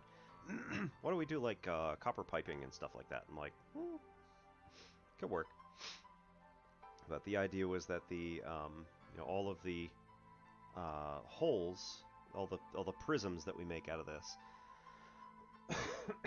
would be long enough so that the ball bearings would more or less lose their momentum as they went down through it. And I mean, I could probably run calculations with the physics department on what the appropriate length would be, but it's fine. Whatever he comes up with, it's gonna be cool. And I promise that if I get this thing someday, I will eventually show it on stream and have this awesome unveiling. It's going to be really cool. It's going to be a toy. I mean, it was always meant to be a toy for, like, when we go out and do, like, public outreach. Do something with,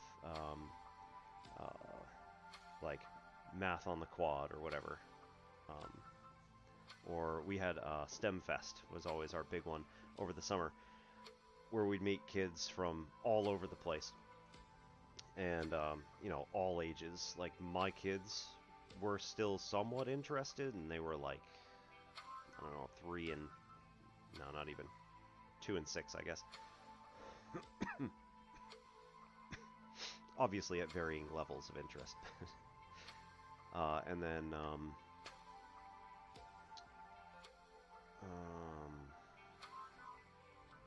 yeah. Oh, we also did a project at one of the local larger colleges. They invited a whole bunch of people from all around to come to their location and do I forget what we call the event. Oh, Girl Power. So it was all we tried to send as many women from our department as possible to inspire young girls, especially to stick with math, stick with STEM, stick with engineering, do something. At the very least, learn and become interested in it at a much greater rate than had been previously.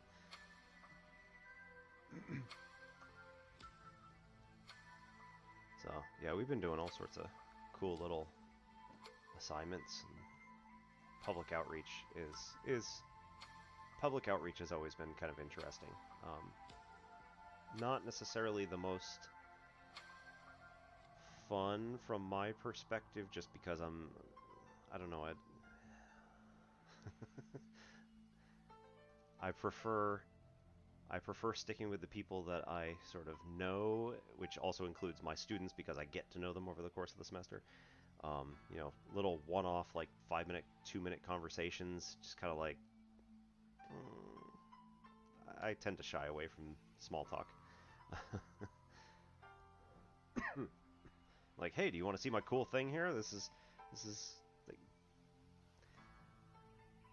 let's roll some dice. Let's have some fun. And, you know, some people are idly interested, but it never seems to be,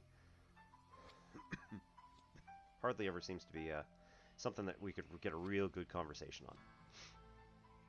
It's like, oh, okay, that's nice. I'm gonna go over there. Oh.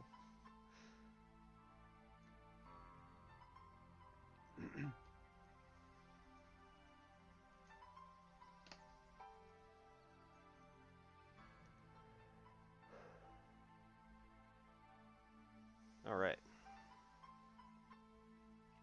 Well, this has been a good conversation. Thank you, Lana.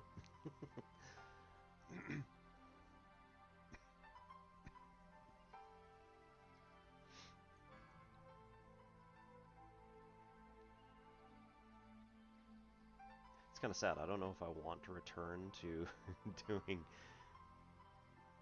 the content now that I've gone off on many, many tangents. Have more fun. Oh.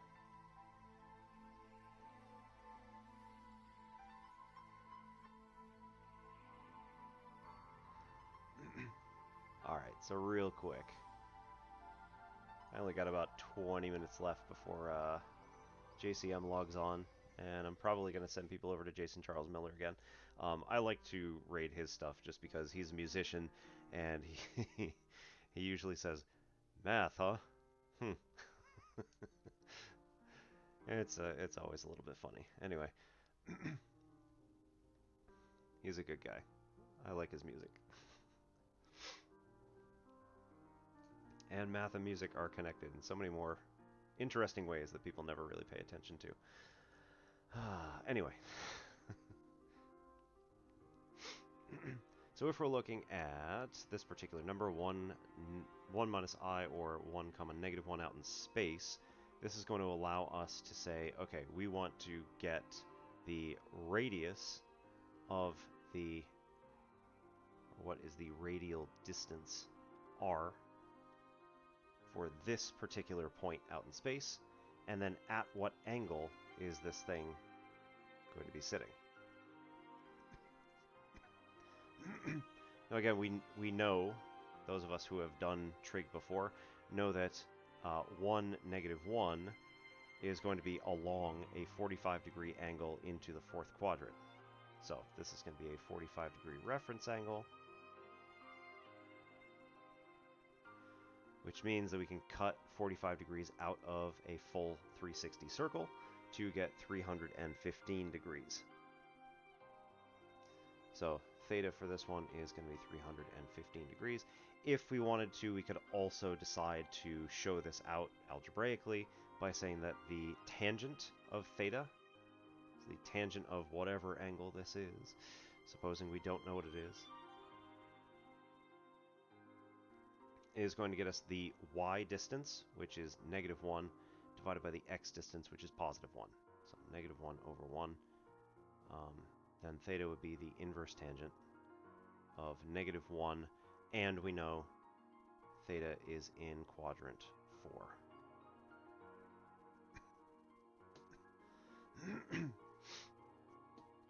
Using your calculator, theta would be given as negative 45 degrees.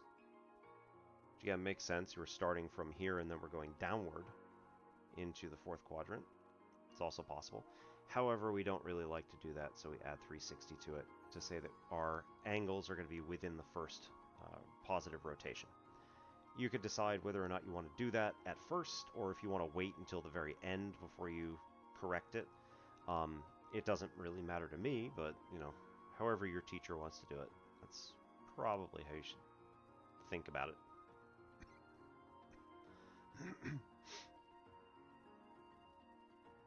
Alright, that gets us 315 again.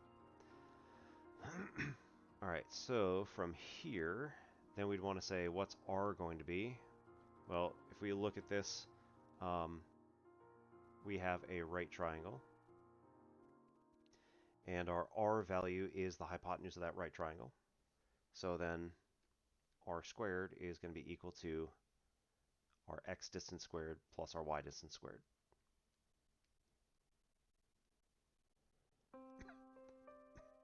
For this particular one up here, r squared is going to be equal to x is positive 1 and y is negative 1. So that's going to be a 1 plus a 1 is going to be r squared. So r squared is 2, which means that r is going to be the square root of 2. Now somebody might say, well, what about plus or minus? I had said earlier that we're really only going to focus on the positive direction. You could, in theory, do negative as well, but then it messes up your angle, and so I don't feel like it. Let's not worry about it for now. So with r being the square root of 2, and with theta being 315 degrees, or negative 45 degrees, again, we could do either one.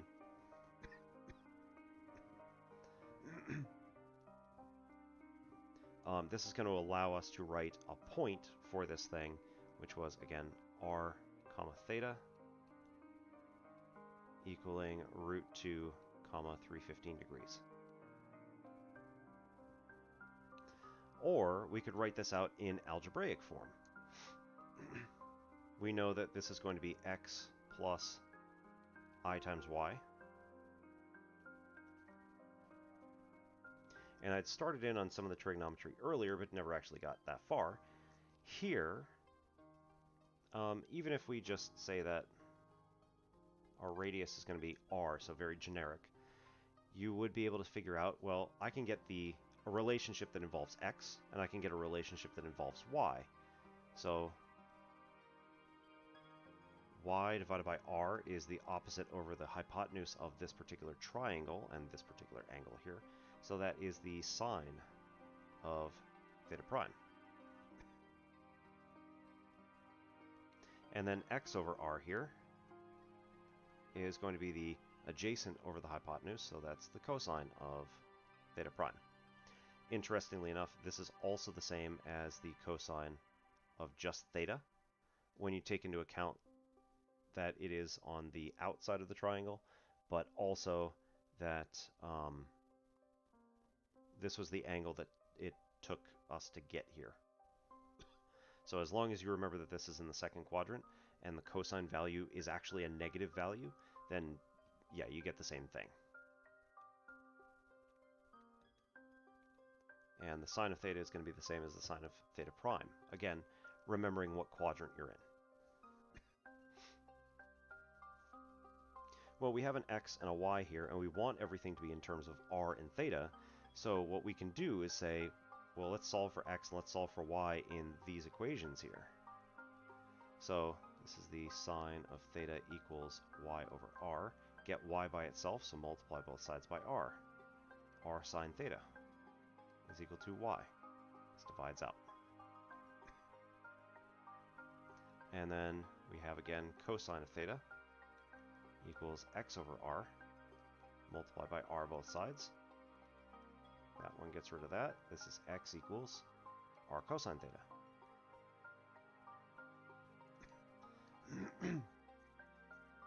So anytime that we want to introduce r and theta in place of x and y, we can use these formulas. So x equals r cosine theta, y equals r sine theta, and also it would help to have r squared equals x squared plus y squared. We don't have that now, but you could have that in the future if you need to translate an equation from rectangular form to polar form or something like that, or vice versa. All right, so x was equal to r cosine theta plus I times y was equal to r sine theta.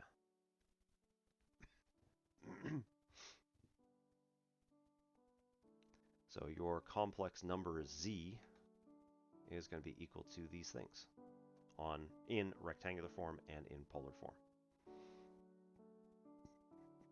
Well, that means we have r and theta here that we can just plug into this whole formula there.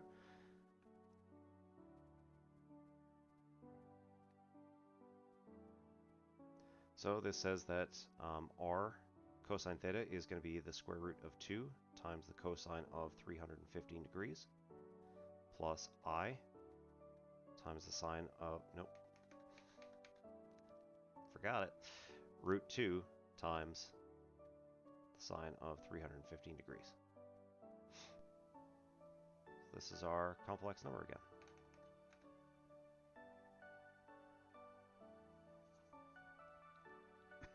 And again, this is in an algebraic form. So if we want to do stuff with this particular form, it actually becomes easier to work with this rather than trying to work with a rectangular form, specifically raising it to powers. Now I'm going to really focus on that. Multiplication and division are actually super easy as well, provided that you understand how it all works. It's not terribly difficult. So if we wanted to, sure, why not?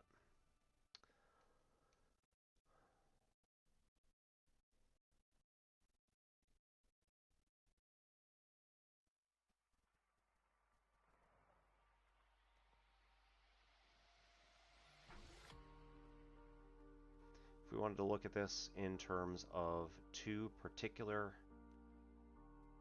but completely random or non-identified complex numbers.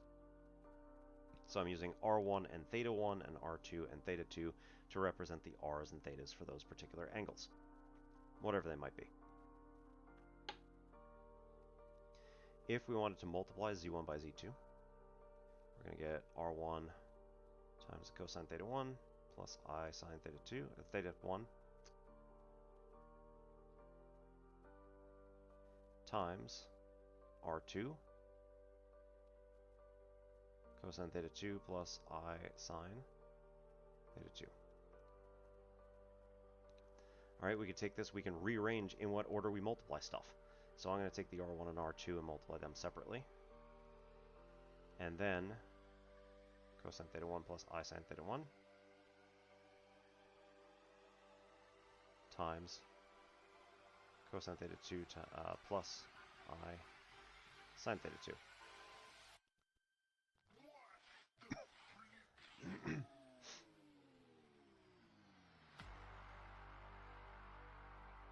This is going to get a little heavy algebraically speaking, so just be aware. This is going to become cosine theta 1 cosine theta 2 cosine theta 1 times I sine theta 2. So I cosine theta 1 sine theta 2. Next two over here are going to be a plus I times sine theta 1 times cosine theta 2 plus, here we get I times I is going to be I squared sine theta 1 sine theta 2.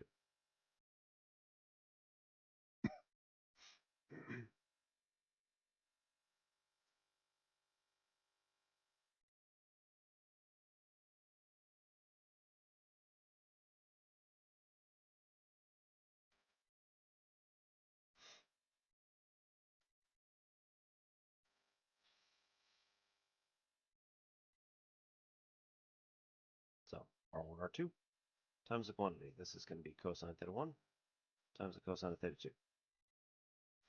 Here we get an I squared, which is a minus 1, and the rest of it is going to be real. So let's move that to the front with the cosines. So this is going to be minus sine theta 1 sine theta 2 plus I times the quantity. Here, I'm going to rearrange this in the order that I know it's going to be useful. Sine theta 1 cosine theta 2 plus cosine theta 1 sine theta 2.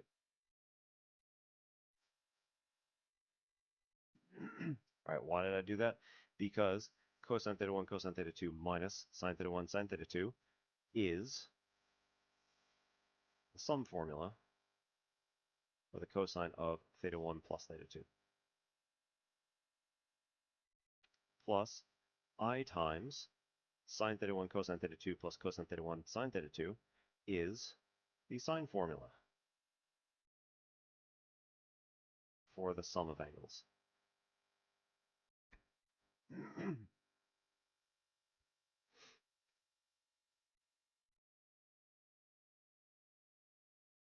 So the radii that we have here, also called the moduli, are going to be multiplied together for any two numbers in polar form, any two complex numbers in polar form. And their angles are going to be added together. So it turns out that multiplying by a complex number, whatever it might be, is actually going to cause your number to rotate some number or some amount and also multiply it.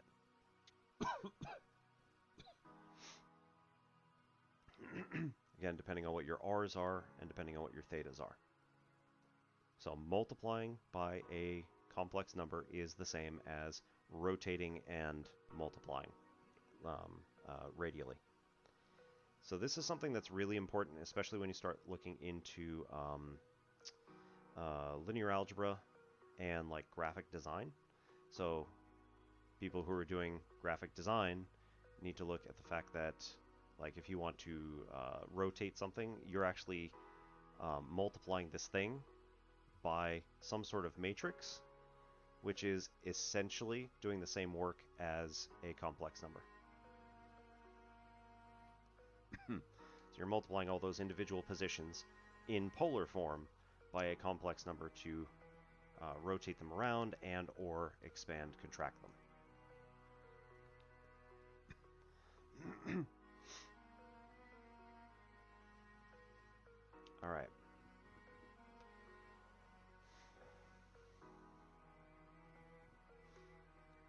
So there is a bit of notation here.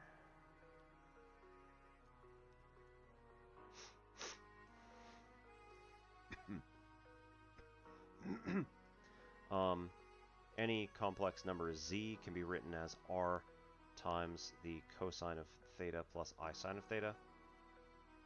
And somebody at some point had decided that this could be shortcut by taking all the first letters of each of the things that are in here and saying that, well, our thetas have to be the same for both of these anyway, so we could just make it one argument and one term. So this is going to be r times cosine I sine of theta. So r cis theta can be another way to talk about polar form for complex numbers.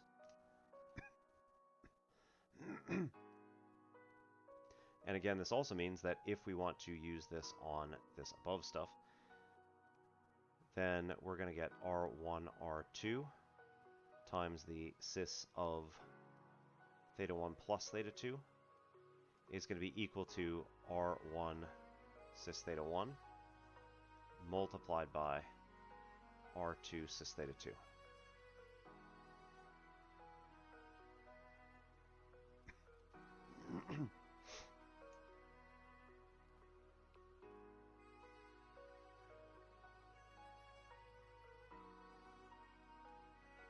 All right, now, if I were to continue this over and over and over again, and take this particular number here, which again was 1 minus I, and raise it to the 10th power. All right, this is something ridiculous. I would never do this by hand.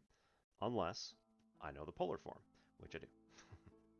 So here, I'm going to raise this whole thing up here to the 10th power. 1 minus I is rewritten in terms of polar notation as the square root of 2 times the cis of 315 degrees. Doesn't matter if it's in degrees or radians or anything like that. And then all of this is being raised to the 10th power. All right, this number out front, square root of 2, is actually 2 raised to the 1/2 power.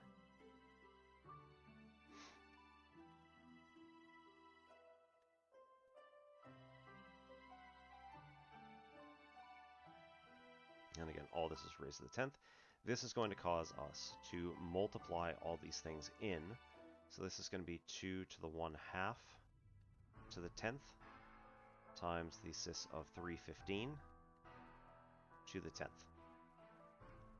2 to the 1/2 to the 10th is going to be, here we're multiplying our exponents, so that's 2 to the 5th. And then here, cis of 315 all raised to the 10th power. This gets a little interesting. So what we're going to do here is we're going to look at this in terms of what we just talked about with the multiplication. When you multiply two angles together, you end up with the sum of those angles on the inside of the cis.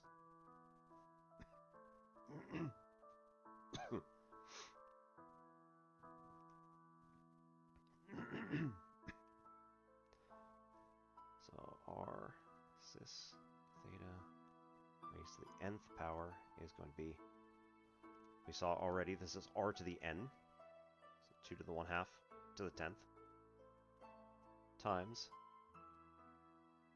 here we have the cis of theta raised to the nth,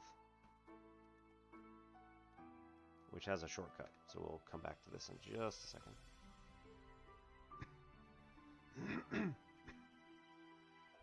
Here, we're going to multiply cis of 315 by cis of 315.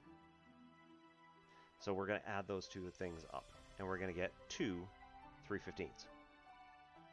And then when we add a third one, we end up with 3 315s, and a fourth one we get 4 315s, etc. Until eventually we're going to have 10 315-degree angles all added together.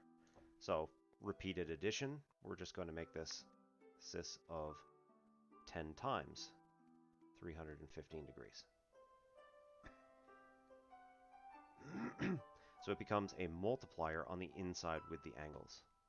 So this n goes in here and becomes n pi. So r to the n times cis of n pi is going to end up getting you r cis theta all raised to the n. This was discovered, as far as I know, by one Abraham de Moivre in France in 1700 something.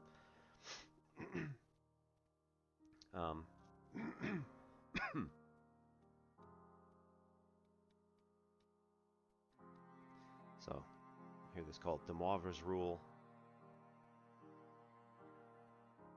amongst mathematicians at the very least.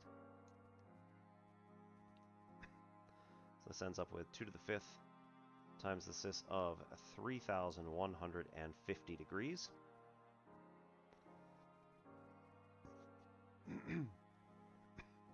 And then we want to get rid of all the extras. So one of the ways to do this is very similar to how we did the force cycle all the way up top with the eyes. Here we are going to essentially take out as many 360-degree angles as we can. So if we wanted to, we could do 3,150 degrees divided by 360 degrees, and then say how many times is this going to divide in. So I'm just going to do it on my calculator because I'm feeling kind of lazy and we're reaching the end of the stream, so you know, it's fine. So what we have is that 3,150 is going to be 800. Nope. Wow. 8 times 360 degrees plus 270 degrees divided by 360.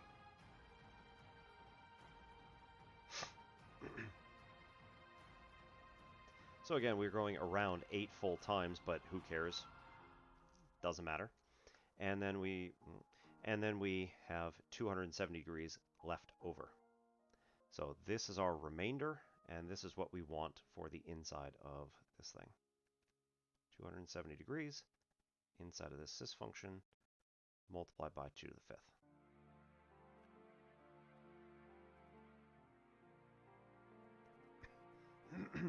Now what is it actually? Because we can find the cis of 270. That's an actual number.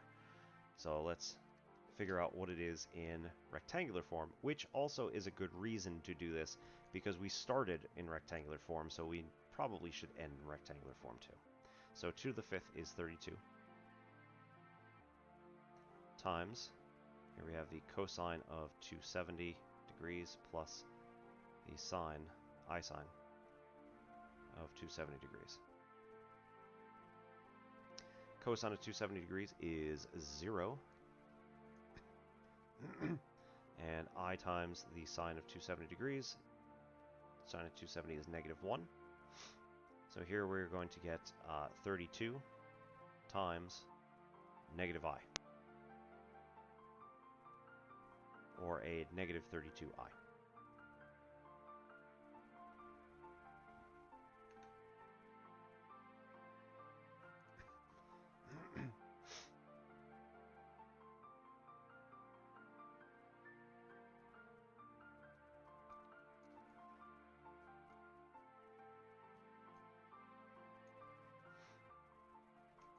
So if we do this, we should get 1 minus I raised to the 10th power is a 0, -32. So yes, we do get a -32I as our actual value here.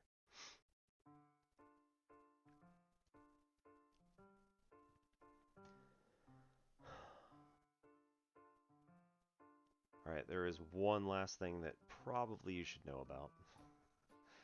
And that's that we've been doing a shortcut this whole time.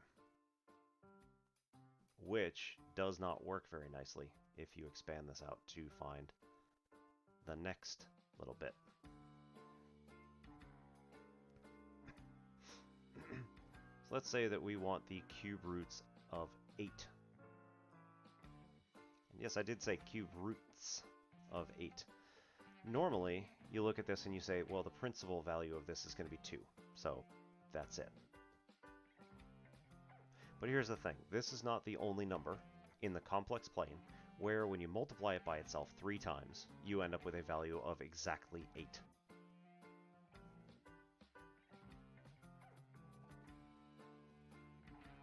There are, in fact, 3 values. Because if you think of this as a polynomial function, x to the 3rd equals 8, there will be 3 complex solutions by the fundamental theorem of algebra. So where are they going to be? Well, we just found one of them. That's the principal solution. So where are the other 2? Well, they are complex. They are non-real.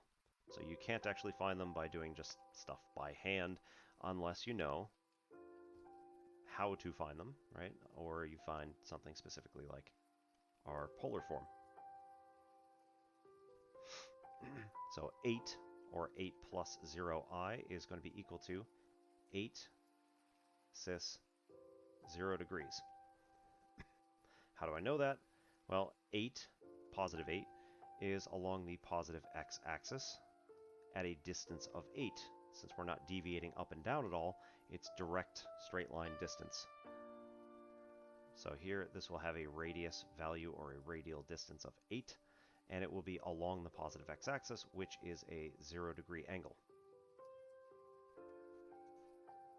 Now, this is not the only place where this could exist. It can be 0. However, it could also be any rotation, any whole number of rotations on top of 0.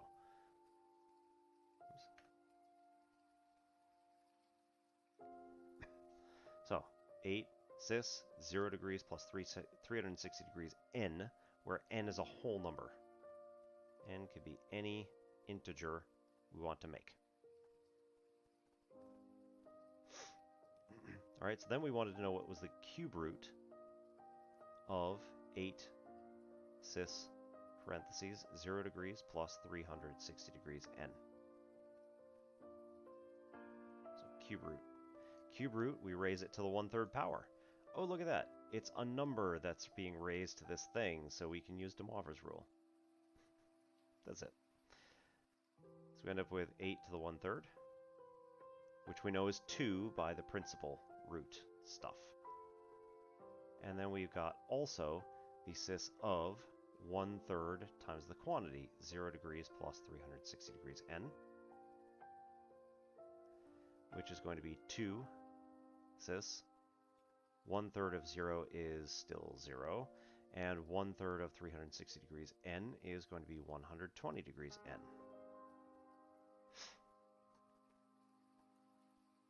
This means that we get 2 cis.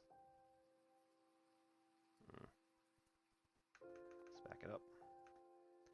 When n is equal to 0, we end up with 2 cis 0 degrees plus 0 degrees. Right, so still 2 cis 0. When n is equal to 1, we end up with 2 cis 0 degrees plus 120 degrees. And n equals 2, we end up with 2 cis 0 degrees plus 240 degrees. We do n equals 3, we get 2 cis 0 degrees plus 360 degrees. Well, right, now this is the same as that. 0 degrees, 360 degrees, we end up getting all the same cosine and sine values, so this is actually not necessary to do at all. And any value that we go beyond n equals 2, we're going to have a repetition. So it's just going to essentially go back into a 3 cycle here. We're going to get n equals 0, n equals 1, n equals 2, n equals 3, n equals 4, n equals 5, n equals 6, n equals 7, n equals 8, etc. So here we get 2 cis 0 degrees, 2 cis 120 degrees, and 2 cis 240 degrees. 2 cis 0 degrees is going to be 2. We can look at that and say, okay, you got 2 on the outside. This is going to be the cosine of 0 degrees plus I times the sine of 0 degrees. Sine is 0 at that particular location, and the cosine is equal to 1 at that particular location, so we're just equal to 2. It's too big. 2. This is equal to 2 times the quantity. Cosine of 120 degrees plus I times the sine of 120 degrees. Okay. So here, the cosine of 120 degrees, we can draw out the picture. Alright, 120 degrees is 60 degree reference angle in quadrant 2. This means that we have a, let's go with -1 here, root 3 along this side, and a 2 along the diagonal. You could scale this down to be -1/2 on the side, root 3 over 2 here, and a 1 for a radius. Again, it doesn't bother me which one you do. And again, this is our theta here, so this is our theta prime in there. The cosine of this is going to be -1/2.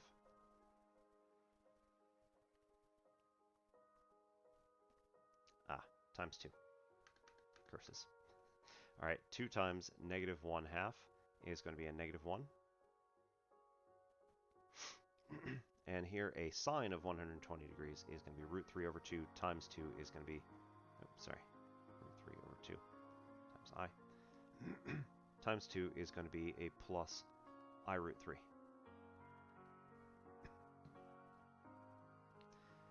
Two cis 240 is going to be 2 times the quantity, cosine 240 degrees, plus I sine 240 degrees. Which is going to be down here.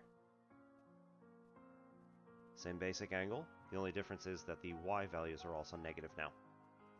So that means that here, the sine value is going to change from positive to negative, but the cosine value, the x value, is going to stay the same. So we get a -1 minus I root 3. You should notice, and this should not be that surprising, that 2 of these are going to be conjugate pairs of each other if we started out with an original real value. Is it always going to be that one? Let's see. Yes. Okay.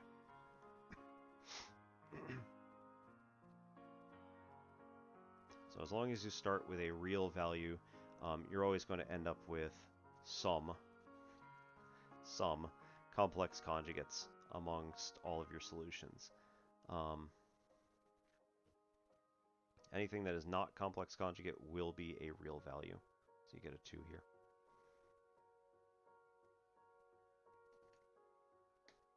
Alright, and you can always try this out. So again, if you take parentheses -1 plus I times the square root of 3 and raise it to the 3rd power, we end up with, now my calculator says 8 comma -2e to the, or e -13. What that means is it's scientific notation, -2 times 10 to the -13th power. That's close enough to 0 that it's not going to matter. The calculator just found a particular point that was within its tolerance, at which the algorithm stopped, and it said it's this value, when realistically it's 0.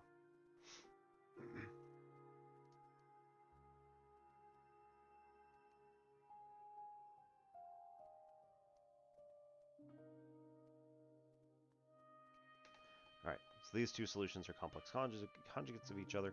If you start off of the real axis, you will end up finding values that are not going to be complex conjugates anymore. So just keep that in mind if you're out looking for something in particular. Alright, I think that is going to do it for the night, and I will send people over to Jason Charles Miller, because music. People need a break from academia, right? Jason Charles Miller was the guitarist, lead singer maybe, of Godhead, and has been doing a whole bunch of solo stuff since then, and partner projects with other people. He is doing a Whatever You Want Wednesday, so he is asking for donations. Basically, it's a jukebox. Donations if you're interested. If you're not, don't worry about it. You can just listen to some great music, because he covers just about anything. And there are so many people who are there who are, just putting in coins into the jukebox, if you will, that, yeah, you definitely don't need to do it. Unless you want something in particular. Okay, I will be back on Friday for a gaming stream. Going to be doing Control for the most part, probably a little bit of Astroneer. Got to finish up, what are we doing in there? Oh, the event. So I need to start collecting all of the random crap that is that's strewn about my planets. So all of the debris that's been thrown about, and start putting them onto rockets, send them off, and get cool prizes for it. So I haven't finished the event yet. Yeah, I better do that soon before it closes. And then at some point, let's see, as of May 20th, no, 20, whatever day it is, I'm probably going to go on vacation during the week of May 17th and not do any streams during that entire week, because that is when my grades are due. So I will be doing grades that whole week. And then probably the next week, I will start showing up when I'm done, whenever that happens to be, and I am going to stream whenever I feel like it. So, I will be doing all sorts of stuff. I will continue to do Wednesdays after that as math streams, but like every other day, we'll do something crazy unless people want more math, in which case they will send requests to me. Please, please, please. And otherwise, I will see you all either Friday for games or next Wednesday for math. So, this is Obi-Wan Pez for N-Simplex Pachinko. I will send that raid over in just a moment.